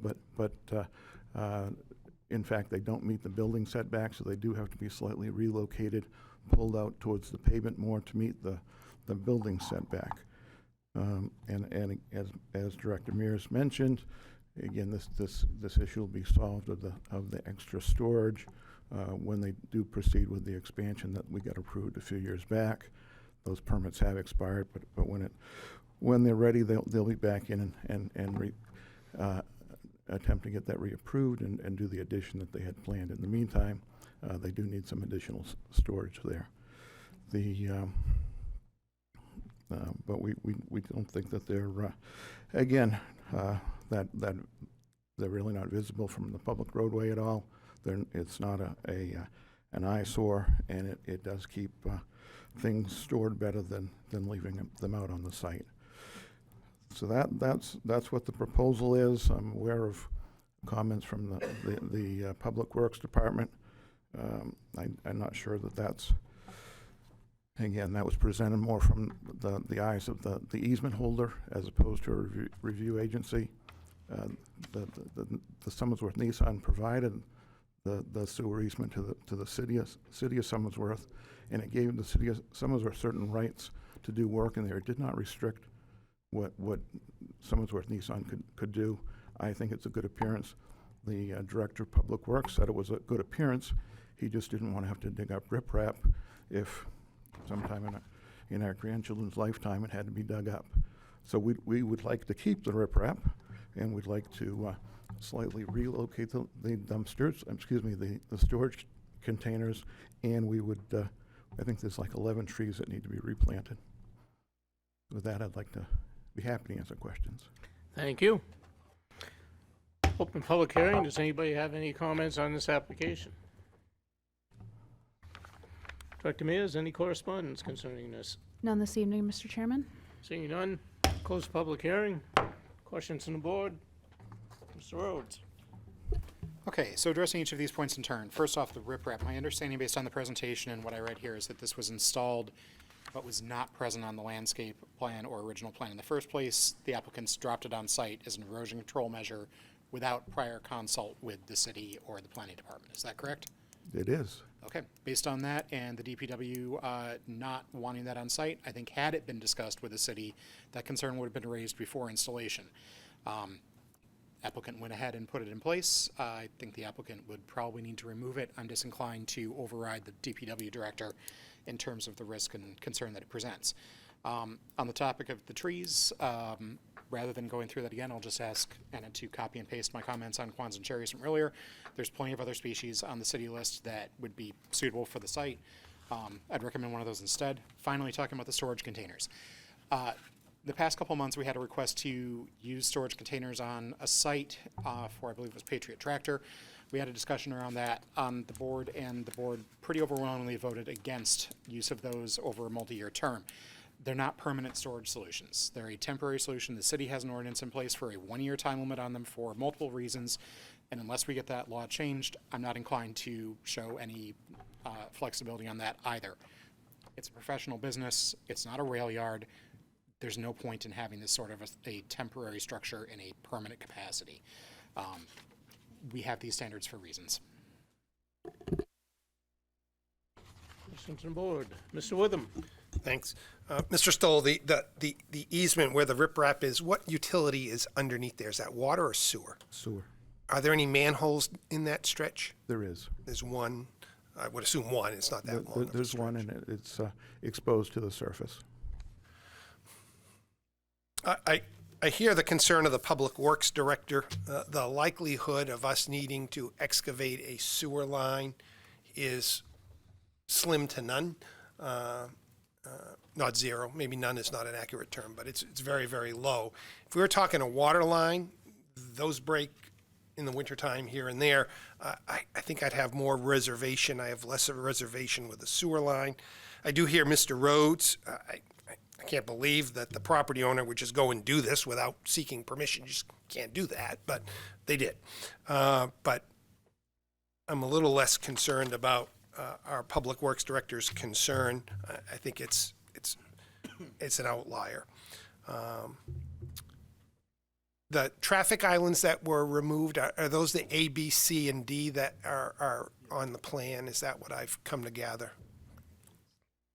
We have B, C, and E are the ones that are gone. Oh, those are the ones that are gone. Yeah. Got it. And again, the trees there that have died, the plan is to plant new trees, but at other locations? Right. We've got this island stays and gets a new tree. This stays and gets a new tree, and then we replace all these trees in there that have, again, over the years, have grown to their max ability and then died. Sure. I think I'm fine with that aspect. And then the storage units, they have been here for some time, and now we want to memorialize this and move them within the setback, out of the setback area. Again, it came up with a compliance issue. Apparently the riprap got a lot of people's attention, and one thing led to another, and now we're trying to get the complete site into compliance. Is there an anticipation for how much longer we need these shipping containers here? Again, the idea, as soon as the addition takes place, we don't need them. They anticipate doing the addition. They have the last 4 years, and it hasn't materialized. I don't have a time frame on it. Understood, thank you. Mr. Ritson and Mr. Barry. Yeah, I'm inclined to support the Public Works Director and his recommendations for the very reasons that Mr. Rhodes said.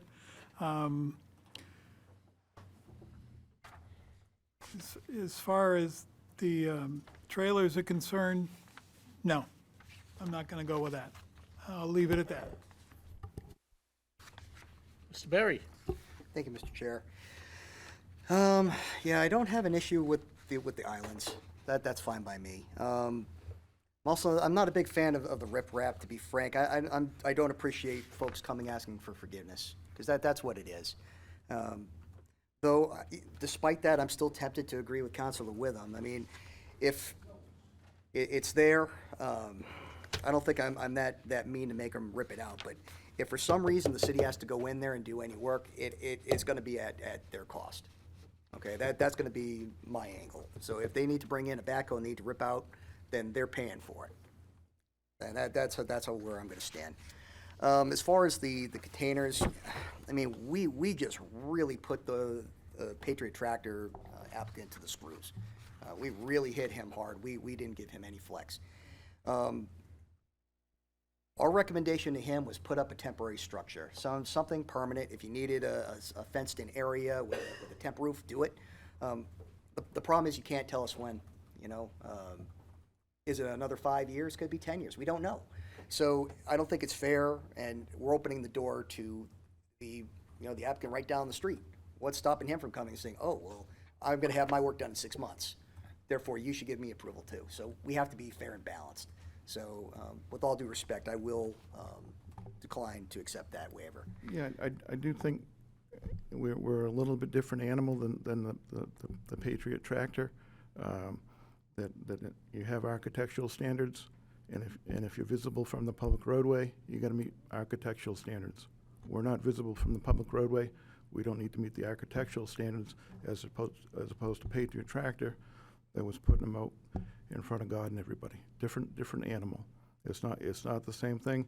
If we need to commit to a time frame, again, if we want to give them 3 years to get things squared away, so they either get their building built or come up with another storage solution, I'm sure that would work for them.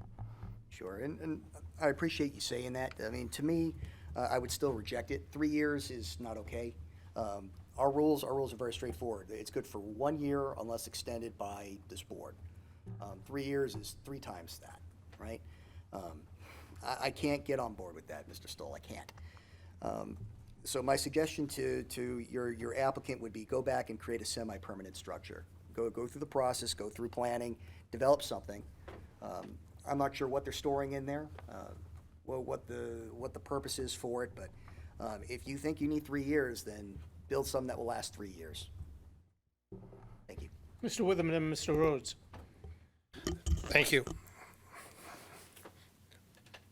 Interesting evening. Oddly enough, this board almost unilaterally agrees across the line, but I think we're going to differ on this one. I found myself sort of being okay with all 3 of these requests as we have the conversation. Although I certainly value the input of our Public Works Director, I think it's a bit of a red herring. I don't think we're going to dig up a sewer line. It's just not watch it happen tomorrow, right? But I just don't think that that's going to happen. I can appreciate trying to maintain grass on a steep slope. It's not impossible, but it's difficult. Talked about the landscape islands. And with regard to the storage containers, I liken them to a dumpster. We allow dumpsters on our property provided they are screened. By city ordinance, they must be on a hard surface. They must be screened and not visible to the public. Now, if they're around the back of a building, they don't have to put an enclosure because you can't see it from the road. So that's kind of how I'm thinking about these. I didn't even know they were there, and I drive that corridor all the time. My head's always on a swivel. I see things. I haven't seen those. So they've done a nice job concealing them because I haven't noticed them. I think it is an appearance standard issue is why we have heartburn with them.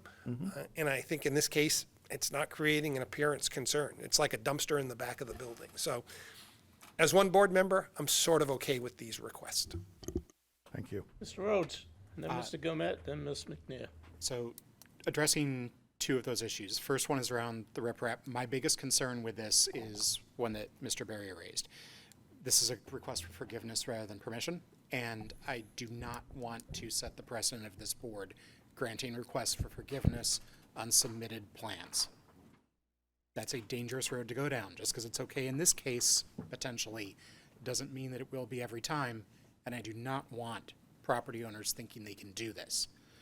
My other concern with the shipping containers is understanding the argument that Mr. Stoll made and that Mr. Whittam is at least potentially agreeing to here, that if they're out of sight, they might be acceptable. The ordinance is not permissible for 1 year or must be shielded from public view. It's permissible for 1 year unless extended. And again, I do not want to set that precedent. If applicants have a concern around this, petition to have the ordinance changed. We shouldn't be editing the city council's decisions on this board. Mr. Gomet? You want to put the mic on you?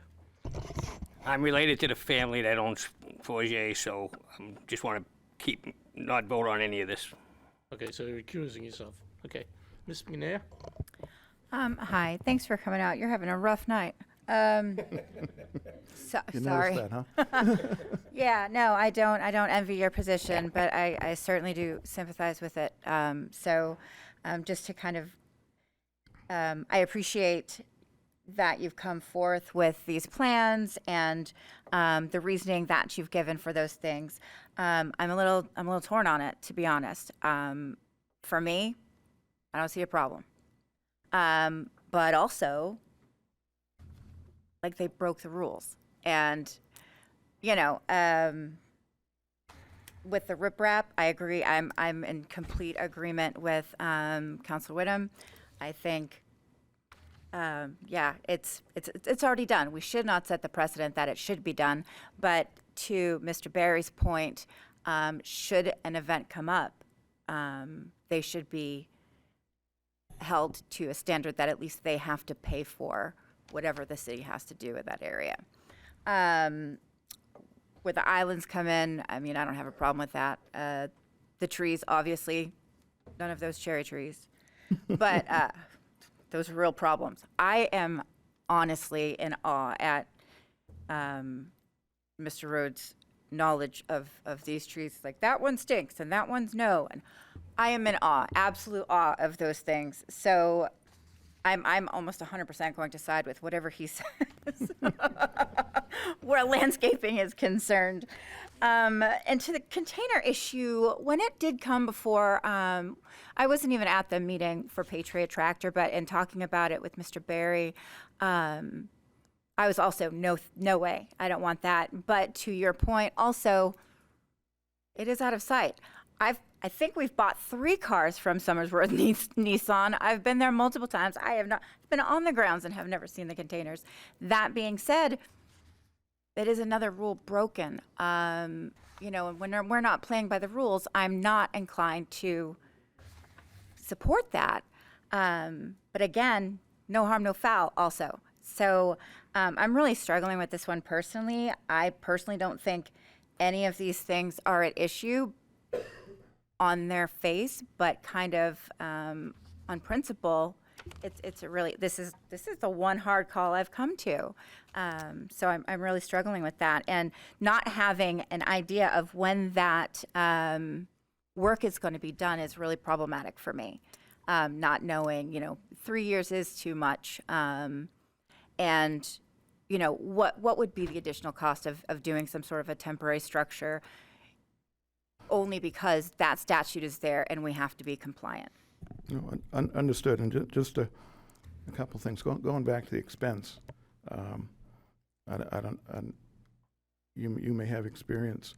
My experience is digging up a layer of riprap to repair the sewer is a lot cheaper than digging up somebody's yard and spending the next 3 months trying to get the lawn to grow back.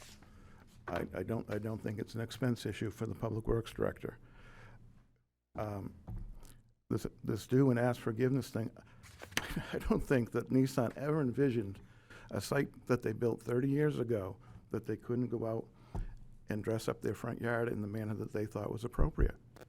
I just can't imagine that that entered their mind, that somebody would care if they put rock there instead of grass. I don't know if when they put the storage containers in there, if they intended them to be there that long.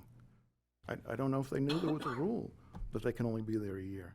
I didn't know there was a rule that they could only be there a year. I mean, Somersworth Nissan's been 30 years, and for the minimal changes they've made to that site out there, it should be a model for how people take care of their property in the city of Somersworth. I don't get it. They're a good business in Somersworth, and they've got a good-looking property out there. They've done renovations to their building when it's been necessary, and it's always a good-looking site. And I didn't do the work. I can't tell you that they didn't say, hey, let's see if we can put one over on Somersworth. But I can't imagine that they were thinking something that they built 30 years ago. They couldn't go out and dress up in the manner that they thought was appropriate. I can't imagine that there was any ill intent. Mr. Richardson? Yeah, and to that point, it's an issue of picking up the phone and making a call and asking. They know what their site plan was. Neither the storage containers or the riprap are on it. You pick up the phone and you ask. You don't just assume. And if we allow one business to assume, then they're all going to ask for this. They're all going to do the same thing. The fact that it was hidden around the corner is irrelevant to me.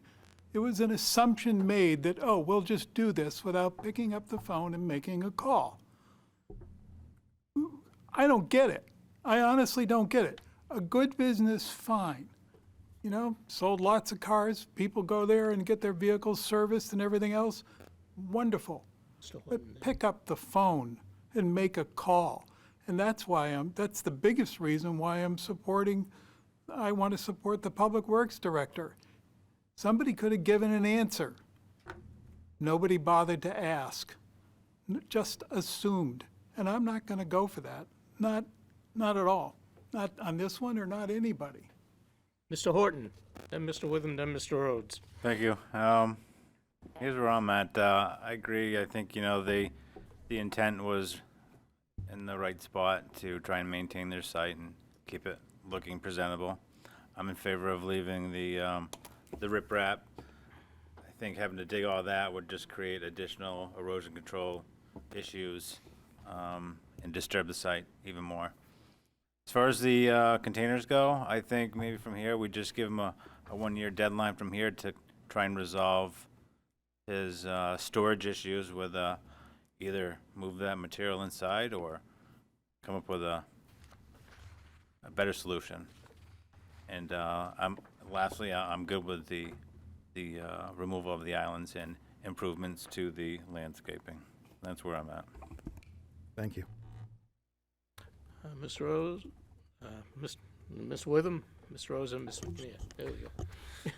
Thank you. I don't think there's any ill intent here by the property owner.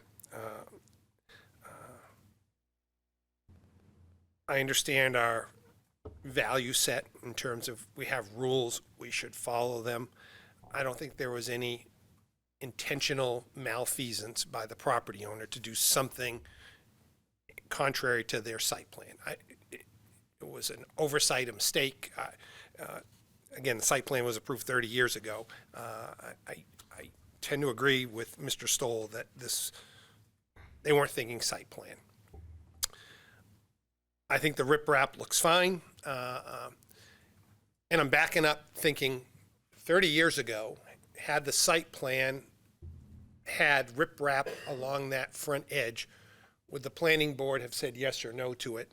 We probably would have said yes, particularly if it was articulated. It was a steep slope. It would be difficult to mow and salt from the road and all of those things, right? So I think we would have said yes to that at that time. So I'm just kind of fast tracking that. It seems like a reasonable request. Even if it would have been a waiver back then, I think we probably would have granted it. The traffic islands, again, I think there's a reasonable approach here. That's a pretty tight lot as car lots go. I think the applicant is, I understand why they were probably removed, and I think there's a reasonable quid pro quo going on here with the replanting of trees. I like the idea of maybe not forever on the storage units. I like 1 year. My aha moment was when I thought about dumpsters, and maybe we should treat these like those. And I can, as a city councilor, look to amend our ordinances to maybe do just that, or they have to be in the back of a building and not visible from the street, or something like that, because there is a need to support this, particularly with business growth. It's easy to say put on an addition. An addition on a commercial building is $1 million plus project because of engineering and design and planning board approval and all of that. It's not like putting an addition on a house, right? It's a big deal. So a business that's doing well that needs a little more elbow room, if we can provide it with a storage unit that's not visible from the road, doesn't impact our appearance standards, I think I should be okay with that, right? So, but I agree that we perhaps should put a timeline on it and give ordinance revision time to work. So that's kind of where I'm at. Thanks. Mr. Rosa, Ms. McNair. So a couple of points here.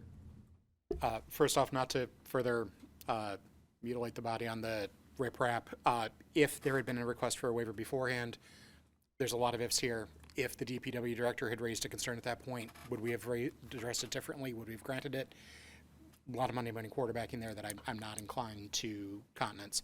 On the storage unit shipping container front, you already have a year without any request for addition. That's already in place. We're at least 3 times that at this point. That's where my concern comes in.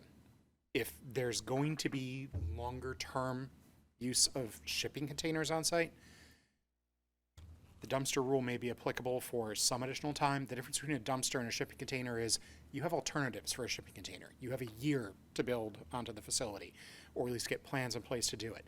Shipping containers can be extended potentially as part of that addition plan. It's not just like a dumpster in that there is a permanent solution for that that doesn't require it to be moved. Also, want to reiterate something that Mr. Whittam said. I don't believe there's any malfeasance or ill intent here. This is a business that has been around for a very long time.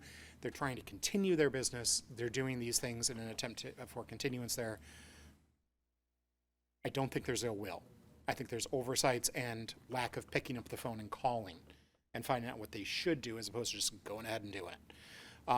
And that's the concern here. Also, echoing one of Mr. McNair's comments, you're having a tough night. It's not personal. Love you, Bob. These are your clients, not you. So just want to make that clear. Understood. So I'll be a no on 2 of these 3 and change the species on the other, but it's not personal. And I don't believe there's malfeasance. Thank you. Ms. McNair. Okay, the last thing I'm going to say.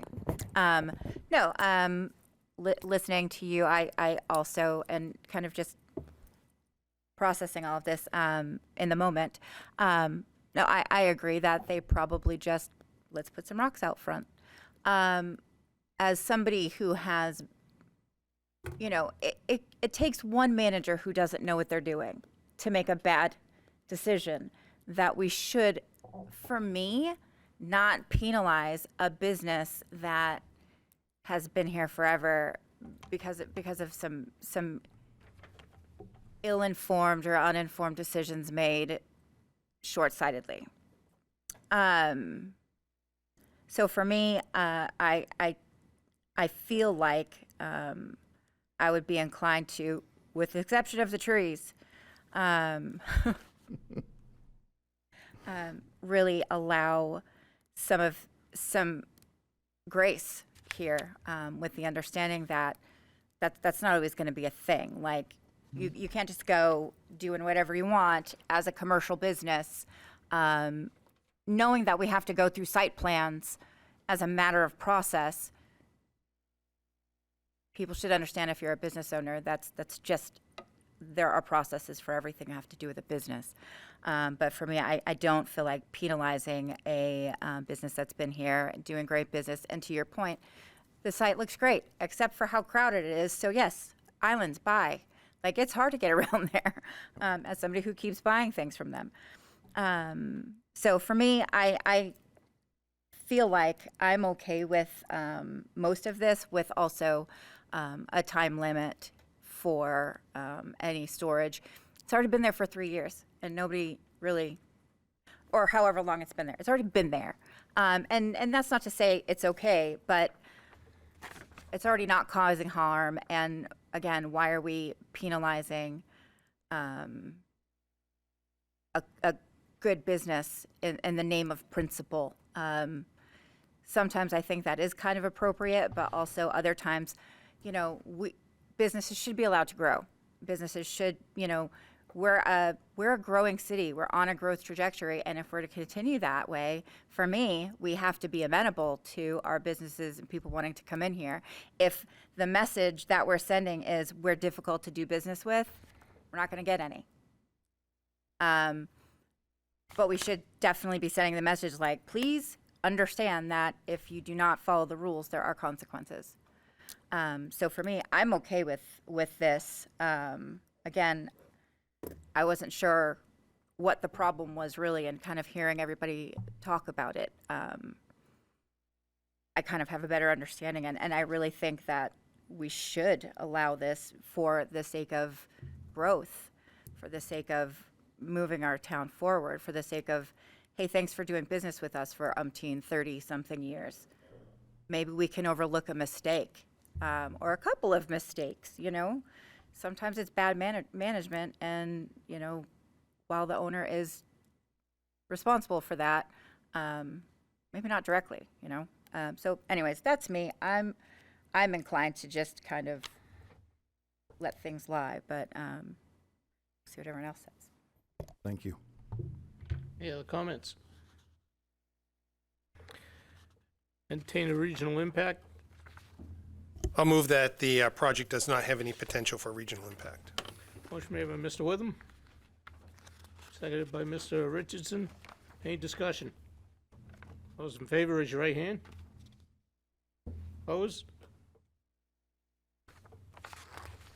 Motion passes.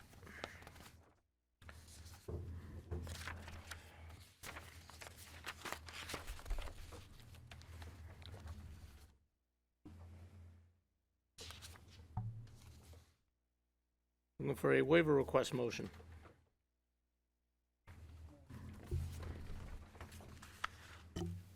Mr. Chairman, I'd move that the waiver request of Forget Management from Section 12.4.B 8.1 of the Site Plan Review Regulations to allow a reduction in the number of landscape islands be approved.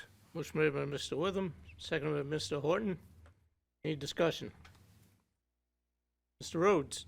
Just a procedural question. I believe the site plan motion would be the place to address the species here. Just wanted to confirm that. That's what I was thinking there, but, Okay, thank you. Any further discussion? All those in favor of a waiver request, raise your right hand. Opposed? Thank you. This time I'd like to invite Director Mears to review conditions. Yes, thank you, Mr. Chairman. Staff recommends that the board determine if they want to vote on all the amendments with one motion or individual motions for each amendment. I think probably individual. individual seems to make sense to me. Staff recommends the following conditions to be included with approval. Include the following notes on the plan. Any used or discarded automotive parts or equipment located in any open area outside of the enclosed building must be screened from view. There shall be no parking of vehicles on unpaved areas. Hazardous material warning labels or place cards shall be installed on outside of the containers depending on what product is being stored. Please list all waivers granted on the plan, and please update the landscape plan to remove the cherry as a species. Conditions that must be met prior to final approval. The plan shall bear the stamp and signature of the engineer, licensed land surveyor, conditions applicable during and after construction. A copy of the completed stormwater inspection and maintenance log shall be provided to the Department of Development Services annually on or before July 1st. This requirement shall be an ongoing condition of approval and noted on the final plans. All landscaping shown on the plan shall be maintained, and any dead or dying vegetation shall be replaced in a timely manner as long as this site plan remains valid. All outdoor lighting, including security lights, shall be downlit and shielded so no direct light is visible from adjacent properties and roadways. And as-built plans will be required with this. Thank you. Any comments on the conditions? So I guess we'll entertain a site plan motion for item number 1. Mr. Witham. Yes, I'd move that the request of Forget Management LLC for site plan amendment for landscape amendments, including the reduction in the overall landscape islands and a replacement of dead or dying landscaping with trees on the city's tree list, be approved. Motion made by Mr. Witham, seconded by Mr. Rhodes. Any discussion? Those in favor, raise your right hand. Opposed? Site plan motion number 2. Mr. Witham. Thank you. I'd move that the request of Forget Management LLC for site plan amendment for the installation of riprap along the frontage of the property be approved. Motion made by Mr. Witham, seconded by Ms. McNair. Any discussion? Mr. Witham. Yeah, not to belabor the point, but that same sewer line also goes across their driveway, which would have to be ripped up if it failed under there. So I'm just not seeing the hurdle here. So, thank you. Any further discussion? Those in favor, raise your right hand. Opposed?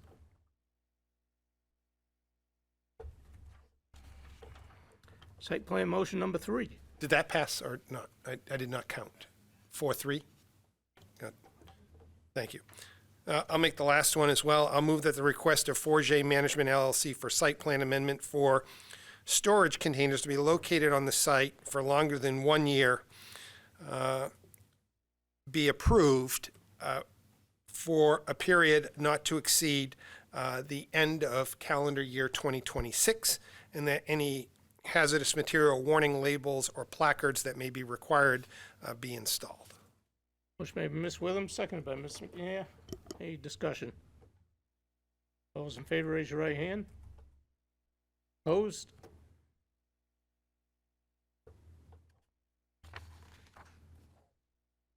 And the I didn't final count again. Did it pass? No, 3. 4-3? did not pass. It did not pass? I asked that the vote be taken again, Mr. Chairman. The vote was not articulated. I'll request a roll call vote be done by the clerk. George Gilmet. He's abstaining. Abstain. Okay. Bonnie McNair. I'm in favor, so yes. Chris Horton. Jeremy Rhodes. No. Ron LaHoulier. No. David Witham. I'm a yes. Jason Berry. Yes. Mark Richardson. No. And John Splain. I did not count. What is the vote? Please help me. 4-4, 1 abstention. Yeah, it did not. So 4-4 does not pass. Now what? Okay, thank you very much. You got 2 of the 3. I'll take it at this point. Thank you. Thank you.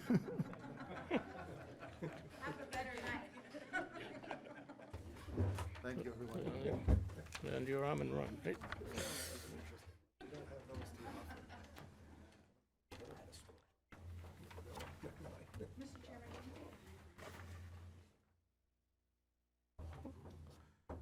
Take a 5-minute recess. Have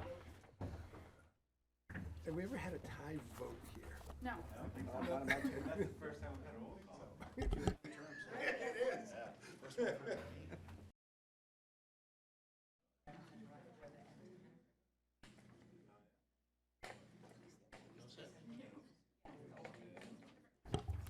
Call the meeting back to order.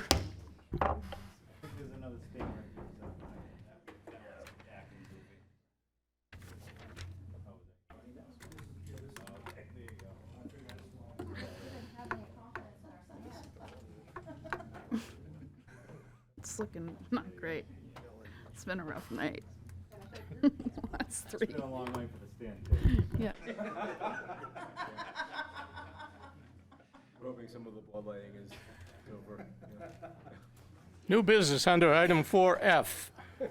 Horizons Engineering is seeking a lot line adjustment between properties located at 22 and 28 Green Street, assesses map 10, lots 177 and 178, and site plan approval for a 59-unit residential building with associated parking infrastructure located at 28 Green Street in the business district, B district, assesses map 10, lot 178, site number 03-2025 and sub number 02-2025. Director Mears.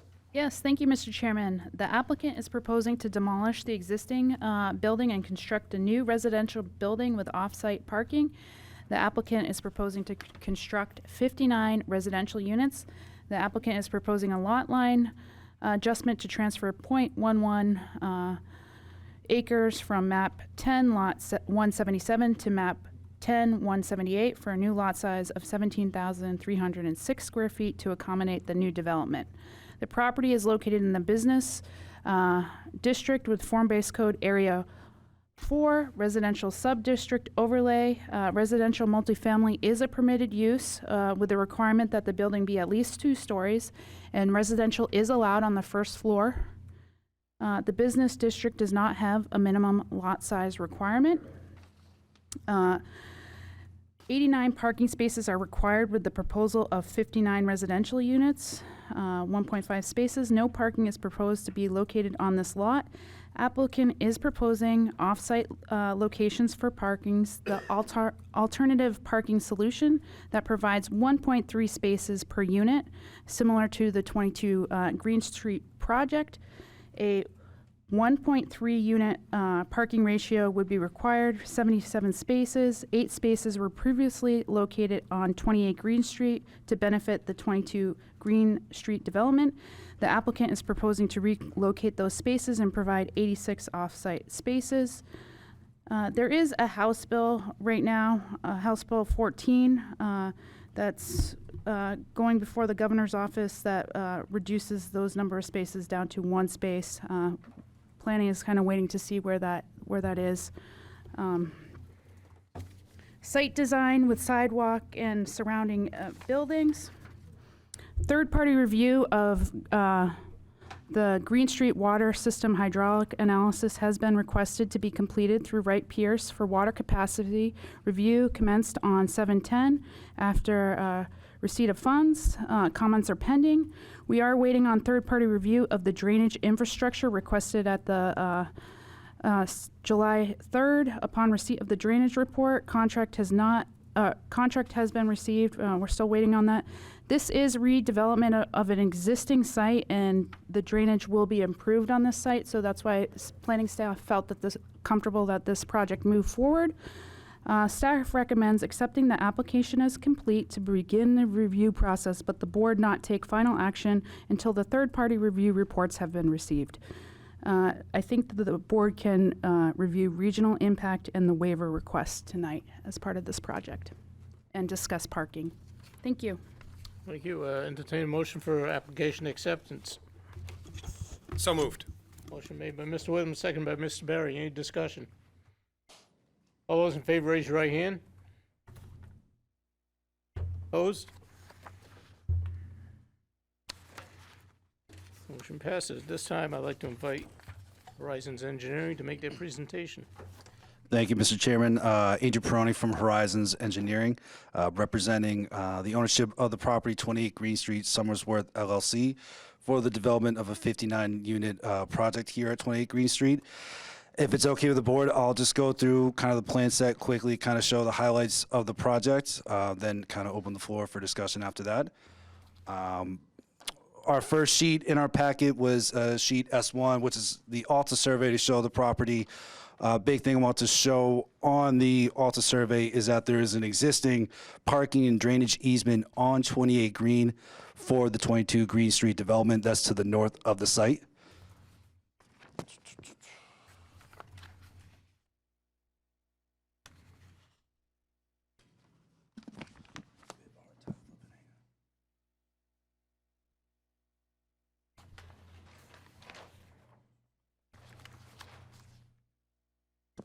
As stated earlier, we're looking to do a lot line adjustment as part of our application.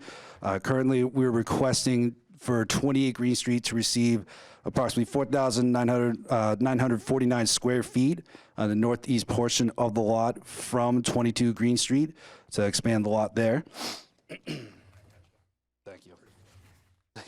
Appreciate it. Sheet C 1.1 is the existing conditions plans on this plan set. As you can see with your sheet, almost the entirety of the lot is impervious. And as you can see on a section of the lot right here, there is a couple chambers of stormwater chambers from the 22 Green Street development that is currently existing on site. As mentioned before, the existing building would be demolished. There's also some underground electrical lines as well as utility poles that would need to be removed. In the eastern portion of the lot, a couple trees would have to be removed as part of the proposed development, along with a short section of an existing rock wall along Fayette Street that would have to be removed. This is sheet C 2.1, which is our proposed site plan. Again, it's a 59-unit building with a mix of studio, one bedroom, and 2-bedroom units. We show entrances to the proposed building along the north side of the building and the south along Fayette Street. For the purposes of this application, we're also asking that the north side of the lot be considered the rear of the lot, and the east side of the lot be considered the side, just to help with setback requirements. There is a proposed parking area here along the north side of the proposed building. We will show two-way access for the parking lot in and out. As mentioned with the TRC meetings we've had with the group, we want to match the entrance here as what was proposed previously with 22 Green Street. So we show the exact same dimensions and ease of access for safety vehicles. In the eastern portion of the proposed parking area, we show our solid waste receptacles. Obviously be easy for any service vehicles to come in and out of the parking lot to pick up solid waste as needed. In the northeast corner of the proposed parking area, we show a snow storage area. The intent is that during snow events, snow would be piled into the snow storage area, and then after the snow events, the snow would be hauled off-site. At the northeast corner of the proposed building, we also show a bike storage area for residents to use to store their bikes as they commute around the city. At the southern side of the entrance to the parking area, we show a transformer. We are consulting with Eversource right now to kind of look at nicer looking fencing for around the transformer, so it's not just just white fencing or anything solid, to try to make it a little bit more green. Along the western side of the building, along Green Street, there's an existing sidewalk here. Our plan says to replace and repair the sidewalk as needed. Obviously, we would intend to minimize impact of the sidewalk, but as necessary, we will match replace in kind. We also show a sidewalk that goes along the north side of the proposed building, that then wraps around to the east side of the proposed building, down through a couple sets of stairs towards Fayette Street. Also along Fayette Street, we are proposing a new sidewalk. There isn't a sidewalk there now. We're proposing to construct a new sidewalk there, along with two crosswalks across Fayette Street, one at the intersection of Green Street and Fayette Street, also at the eastern side of the proposed building.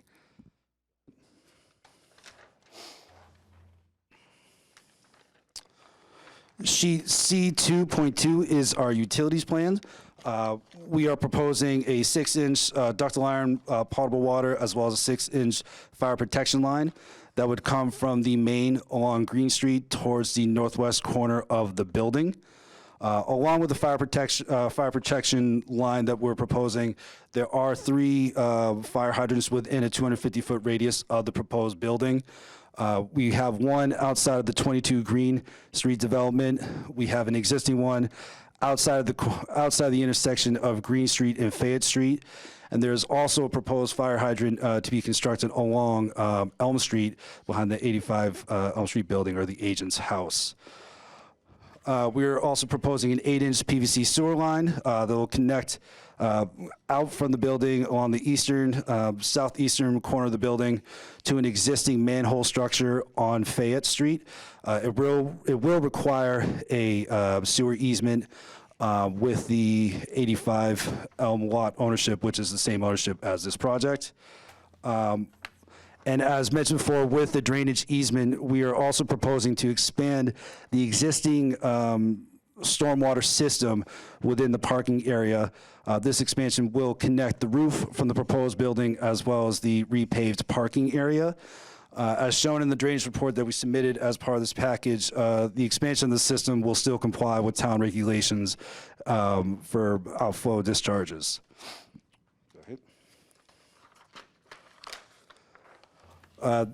Sheet C2.3 is just a sewer profile, just to show the profile of the proposed sewer line will meet state and local requirements. Grading plan here, kind of the point of this sheet is to show that the proposed parking area, any runoff from there will sheet flow into 2 catch basins. Within the parking area, they'll then go obviously to the infiltration system. The proposed staircase along the eastern side of the property, obviously the repaired sidewalk along Green Street, and the proposed sidewalk on Fayette Street will be constructed to match the existing grades there.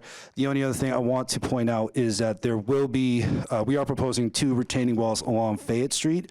There is a western section towards the upper side, towards the Green Street side of Fayette Street, that will be holding back the street based on the local grades. And then on the eastern side, they'll be holding back the proposed building.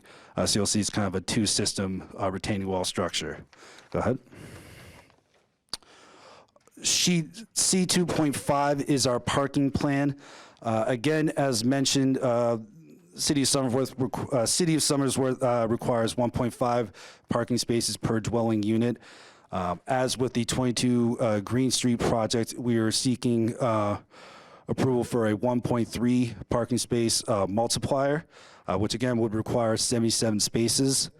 On our site plan, we show a total of 27 spaces accounted for within the proposed parking area, along with 2 handicap spaces, as well as 16 existing spaces along Fayette Street to the east of the proposed building. As mentioned before, we do have tentative agreements with off-site parties for additional parking spaces to meet the requirements. But right now, again, those are tentative. We need to confirm what the multiplier is for our parking requirements before we can commit to any sort of actual agreements. So that's, right now, that's our main focus, is to make sure, see if we can get the multiplier first, and then we can confirm parking as necessary. But we do have a conceptual neighborhood parking plan if you guys would like to see. Again, it's a conceptual, high-level understanding of where we're looking to put everything, but it all is contingent on a 1.3 multiplier. Sheet C2.6 is a truck turning plan. As concerns were brought up with the TRC, specifically safety vehicles entering, exiting the parking area, we want to show that a fire pump truck could safely and effectively enter the parking area from both the northern and southerly direction. Again, the entrance was designed to match exactly what was approved at 22 Green Street.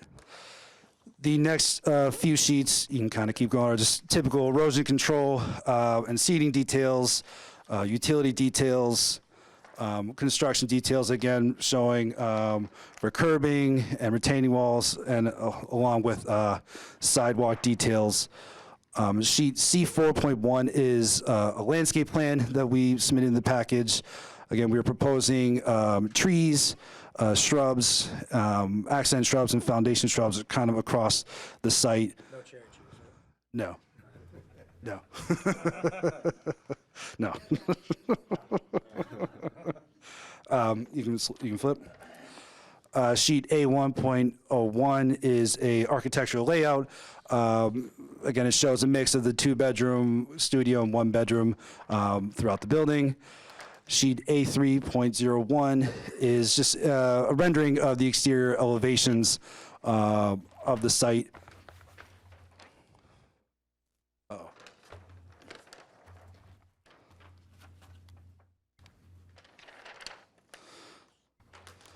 And then finally, sheet L01 is a light plan. It's kind of faded on the plotting from here, but I think the big point where we would try to get across here is that the only lighting that is proposed would be on both the northern and southern sides of the proposed building. There is existing lighting along Fayette Street that'll be remaining, and then there is existing lighting on the 22 Green Street development that'll also be remaining for the site. So that's the majority of my presentation. Do you guys have anything else to add?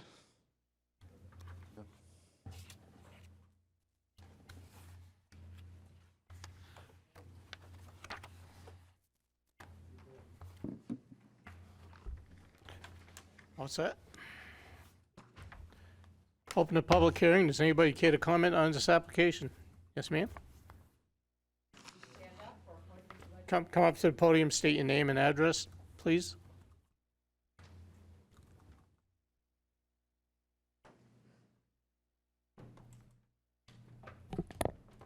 My name is Pam Ghidorah. I live at 28 and 30 Fayette Street in Somersworth with my husband, Freddie.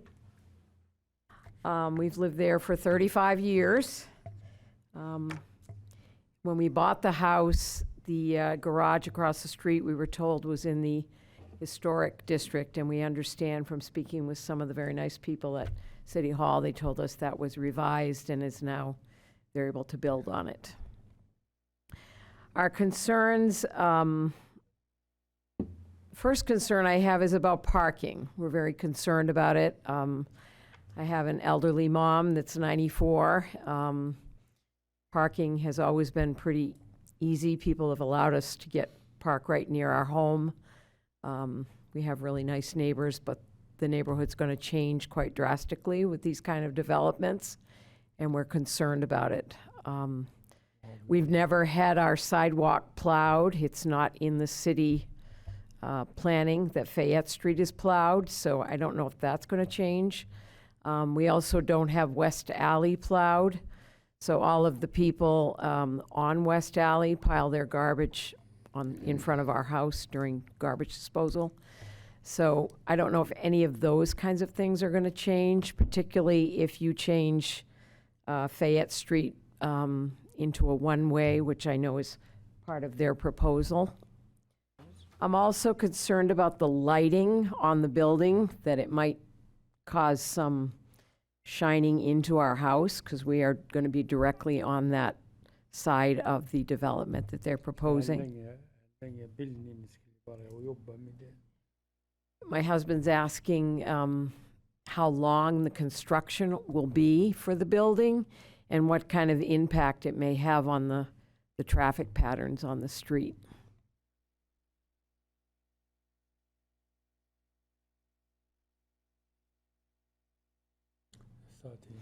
And I think the biggest concern I have is for the parking. I know there's a lot of off-site parking proposed, but it really concerns me is how that's going to impact our neighborhood. And we are a 3-unit apartment house, so for us, we're also concerned about our tenants.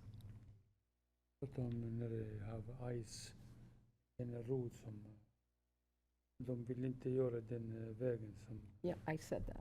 He's repeating that the sidewalks are now not plowed in front of our house, so we have to get out with the snow blower and do all that now. And so it's a concern. Okay, I think that's about it. thank you. You're welcome. Thank you. Anyone else care to comment?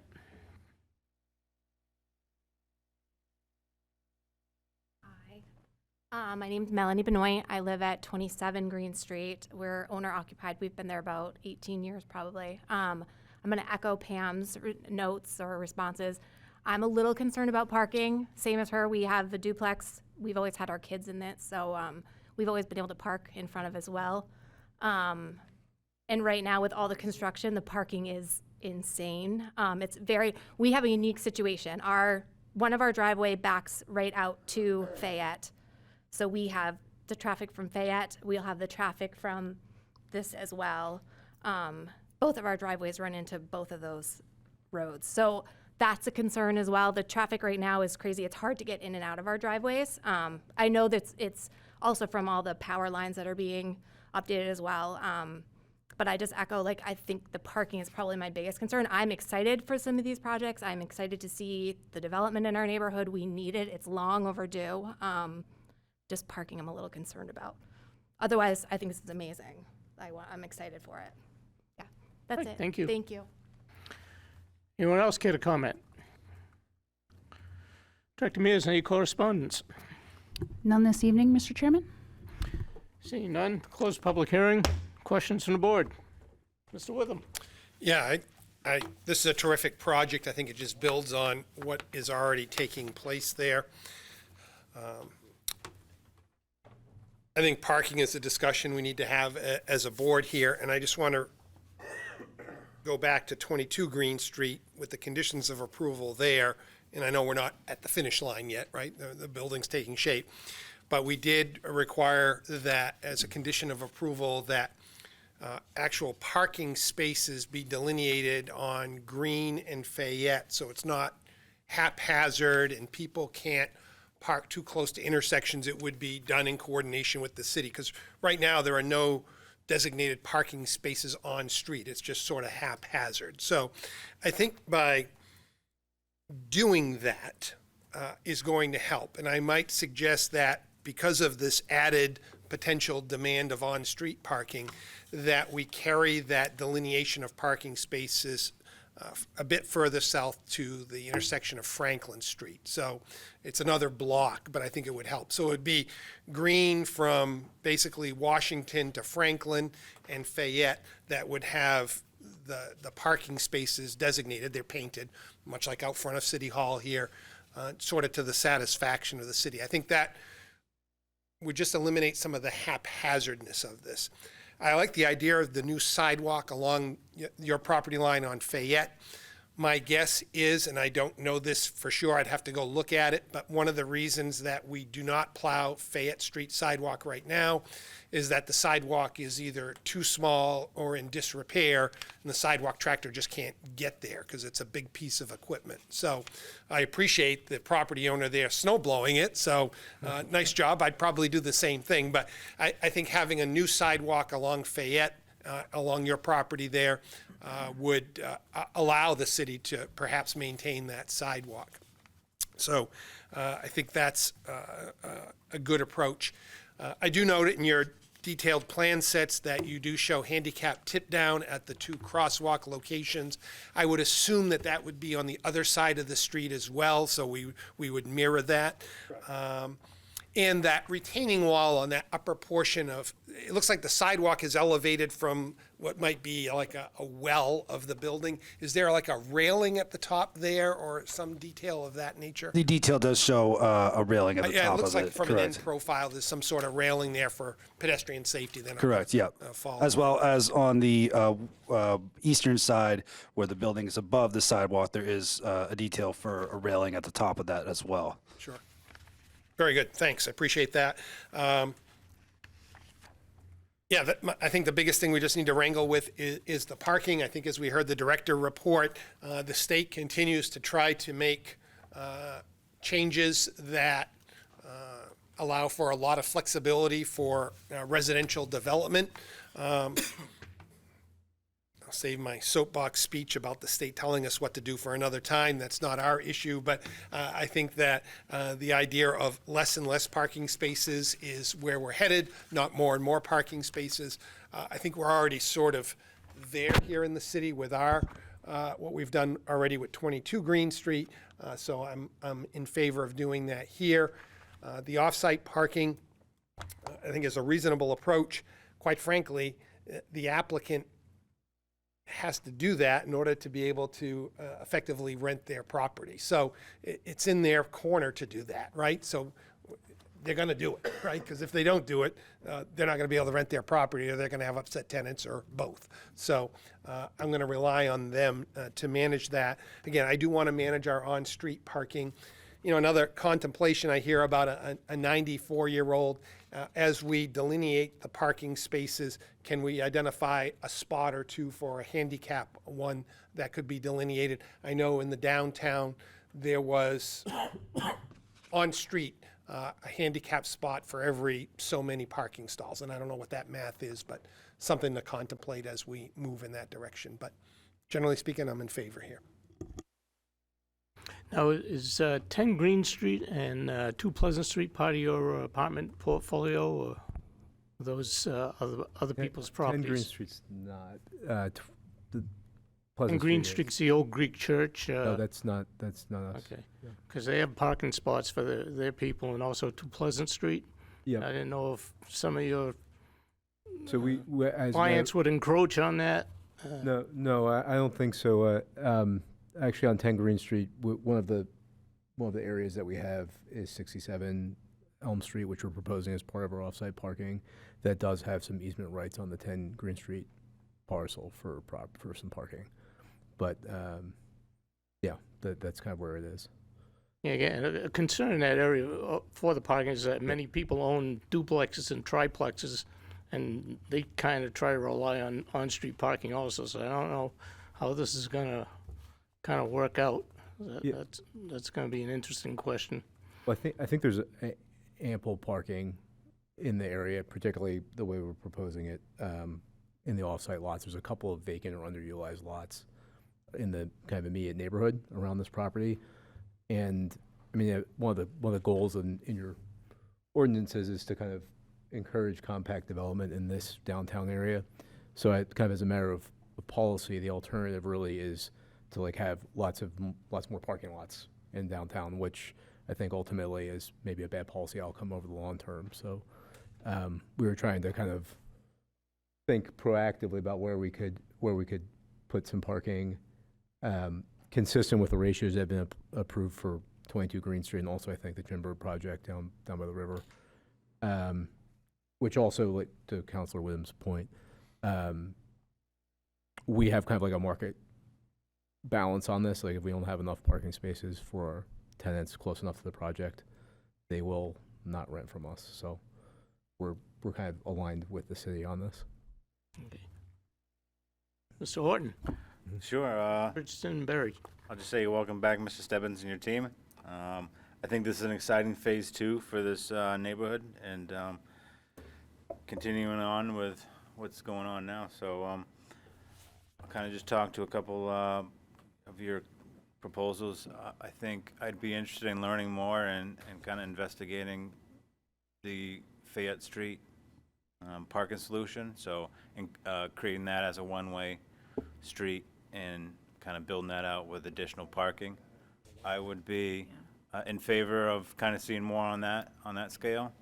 I think where you guys are at now, I think you need to take that big holistic look at that whole block and see how the whole thing can be improved to meet the growing neighborhood right there.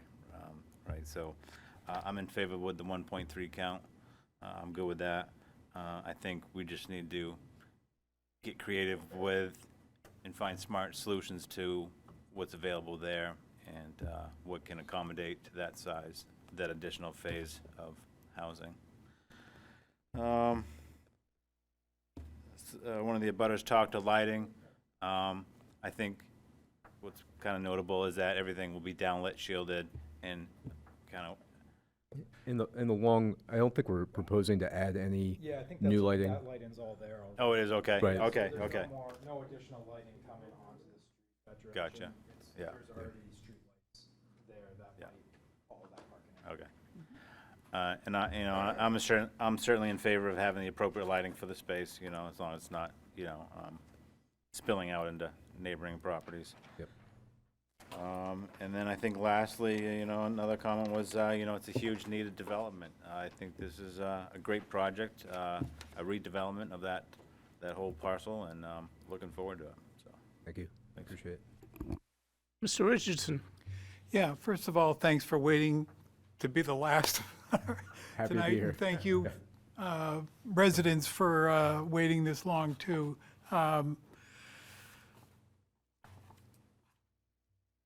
One thing I'm impressed with is that you're coming with a proposal for parking, which was what didn't happen with 87 Elm Street. Parking was developed after all of that, so that was a struggle. So you're already coming in with something. I've got a couple of questions about it.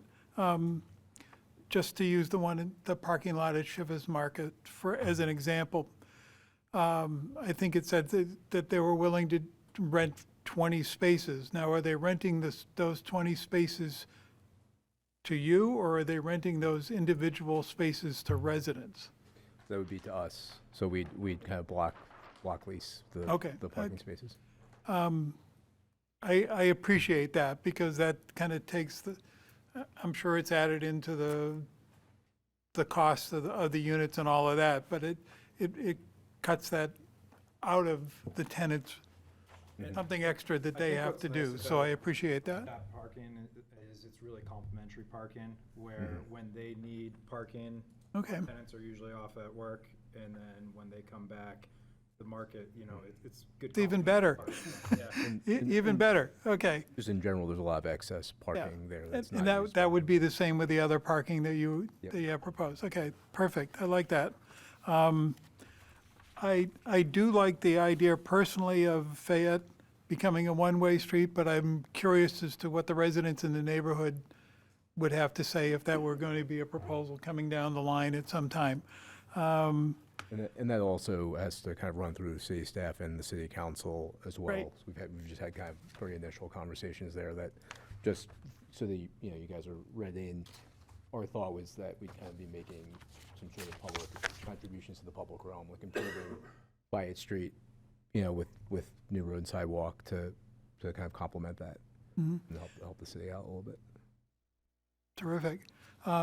Appreciate the crosswalks and the sidewalks. That's all a good thing for the neighborhood. That's kind of what I have. Sperry. All right, thank you, Mr. Chair.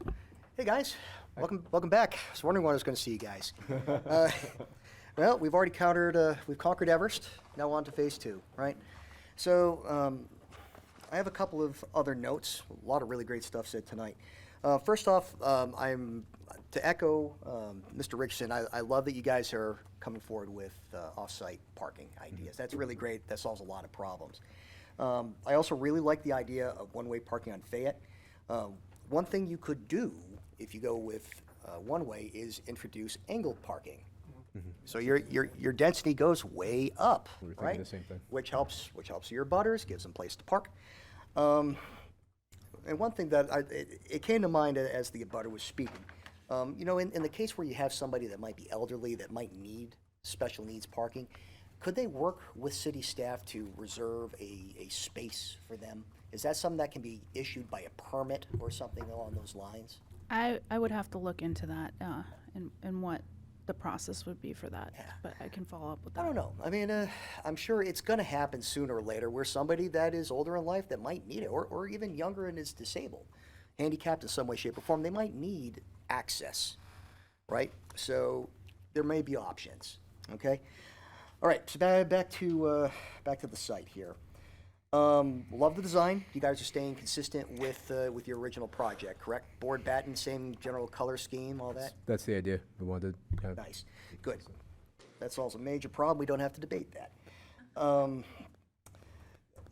I guess the one thing that I'd like, I know you mentioned it. You said the sidewalk on Green, we will touch up as needed. One board member's recommendation, if you're gonna be doing the whole thing, do the whole thing, all the way around, guys. Be consistent, and it will be good. It'll improve the entire sidewalk. So if it can be if you guys can bear the burden of the expense, it's about what, 40, 50 feet?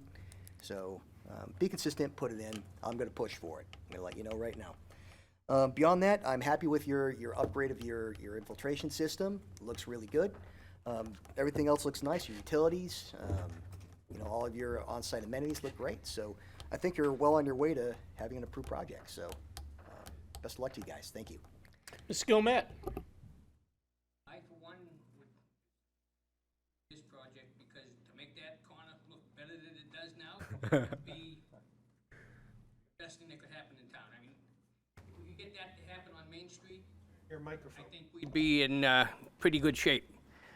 I've lived in Somersworth most of my life, and right around the corner from there, and that area has been one of the biggest eyesores of mine since I moved out of that area, and it's time to fix things up. And you guys are doing a great job with that, so. Questions on the board? Mr. Witham? Yeah, I just, I don't think we're approving this tonight. It gives us a chance to kind of revisit maybe the Fayette Street one-way. I understand, yes, it will require city council approvals and all of that, but I think it may give us an opportunity for angled parking, which is certainly going to help us there. I am very open to that idea. I think it makes a lot of sense. And I also think it makes sense just from, we've heard about abutters with cars coming in and out of Fayette. I don't know which way one way, but I'm thinking from Green down to Maine is the way that I'm thinking that this would go. That seems, that would eliminate cars coming out and would help abutters getting out of their driveways and all of that. I think I saw a thumbs up back there, so, yep. So it not only helps with parking, but I think it'll help with traffic flow and other things. So I don't know whose idea that was here tonight, but, oh, was it in the pack? Our idea. All right. Wow. It's not often I say brilliant, but it's brilliant. Mr. Rhodes? It was a big pack. It was a big pack. It was a holiday Sunday.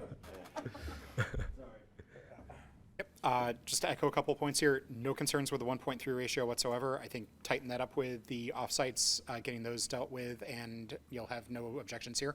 Echoing Mr. Berry's comments about the sidewalk, if you're going to do it, do it. You're basically redoing this entire street. Might as well do that at the same time as well. Fayette, turning that into a one-way with angled parking seems ideal. If there's a possibility of getting a permanent handicapped in there, makes a ton of sense to me. So I think it's just tighten up those last pieces, come back next month, and you'll have an easy approval. Mr. Horton? Just kind of reiterate, I think a lot of what I'm hearing is take a look at the whole area, and I think we'll get there. Yep. Yeah. Appreciate it. Any other comments from the board? Okay, Director Mears, you said we could act on regional impact and waiver requests this evening? Correct. Entertain a motion for regional impact. I'd make a motion that the project has no potential for regional impact. Motion made by Mr. Witham, seconded by Mr. Berry. Discussion. Those in favor, raise your right hand. Opposed? Motion passes. Waiver request number 1.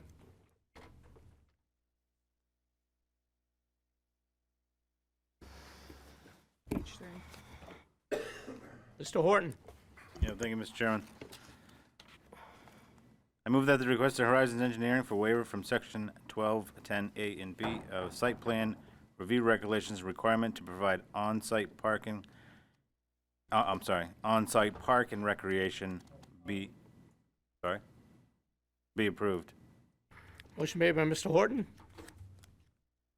Seconded by Ms. McNair. Discussion.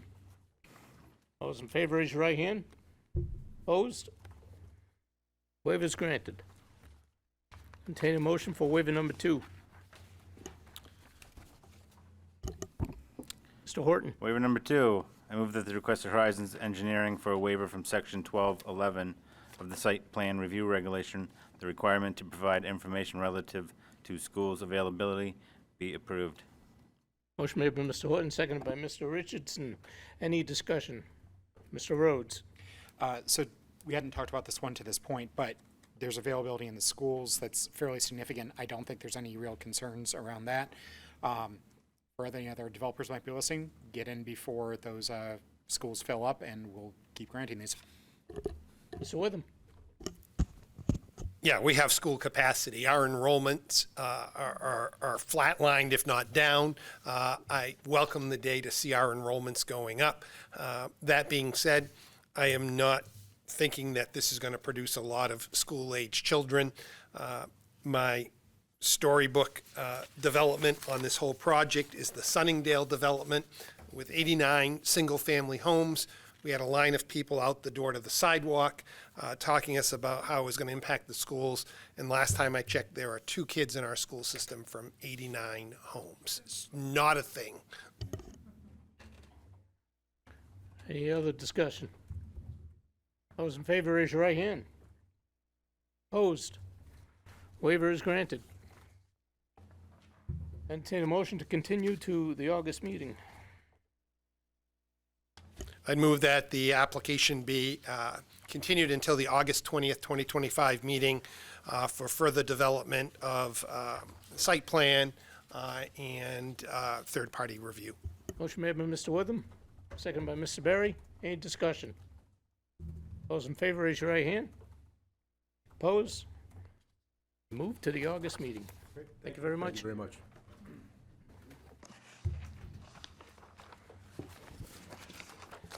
Item G, any new business that may come before the board this evening, Ms. Director Mears? None this evening, Mr. Chairman.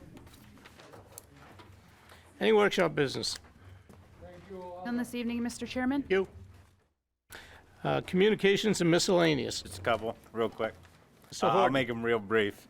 At Monday's council meeting, there was comments raised about the solar array and kind of the screening / appearance standards / landscaping. So I just kind of wanted to comment that, you know, I think this board back then really did have a lot of concern with the appearance standards and landscaping, and due to being a city project, you know, we had limited power or involvement on approving those things, but I think the city should be held to the same standard. And as Councilor Witham pointed out, there's a large project coming up at the sewer treatment plant, so maybe that's the first opportunity we evaluate that, or you at least have a conversation over it. Next, I just want to say congratulations on the potential award of the library grant. That's huge, and would be a great win for downtown, the city, and the kids. I'll say welcome aboard to the city manager and his new staff, and I'll leave it at that. Thank you. Mr. Berry, did you have something? Yeah, I do, and actually, I completely agree with Mr. Horton. That grant is fantastic. If we get it, that will change everything. Cross your fingers, cross your toes, cross everything that can be crossed, guys. I hear 6.9 million. Yes. It's big money. All right, so I guess the only other thing, to return back to the solar site, and I was debating this with my wife the other night. So I remember challenging the applicant, saying, hey, why aren't we putting up screening on Blackwater or something? And I was told, no, you can't, right? You can't do it because it's a capped, you know, it's a capped dump. To which I said, well, why? It's on a hill, right? So what, you're telling me you can't put up a fence with some shrubbery along the street? And we were just told no, and we were just forced to take it. I still disagree with that statement, and now we're stuck with it. You know, Councilor Barry and I, we're in agreement that it's not safe. You know, there should be a fence with barbed wire on the perimeter of that site. There is. Okay. Well, yeah, the solar array. Yeah, because right now it's not. You know, and when that goes live, someone's going to get hurt. You know, so good. I'm glad to hear that we approved the fence. But boy, it would have been nice to get, you know, some shrubbery. You know, like waist-high shrubbery for when you're driving your car. But I get it. I know you want to look inside. You want to make sure that if there are vandals, you want to see them. But boy, it would have been nice to get some shrubbery out there. Mr. Richardson?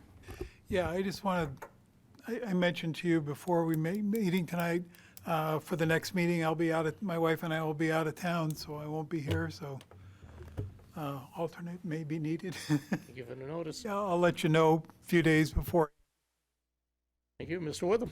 Yeah, just not to belabor the point on the solar field, if you've been by, that's well underway, minus the fence. A lot of the concrete pods that will hold up the fence, because they can't put fence posts in the ground, they have to put them on these concrete pods, and that gives rise to some of the vegetation.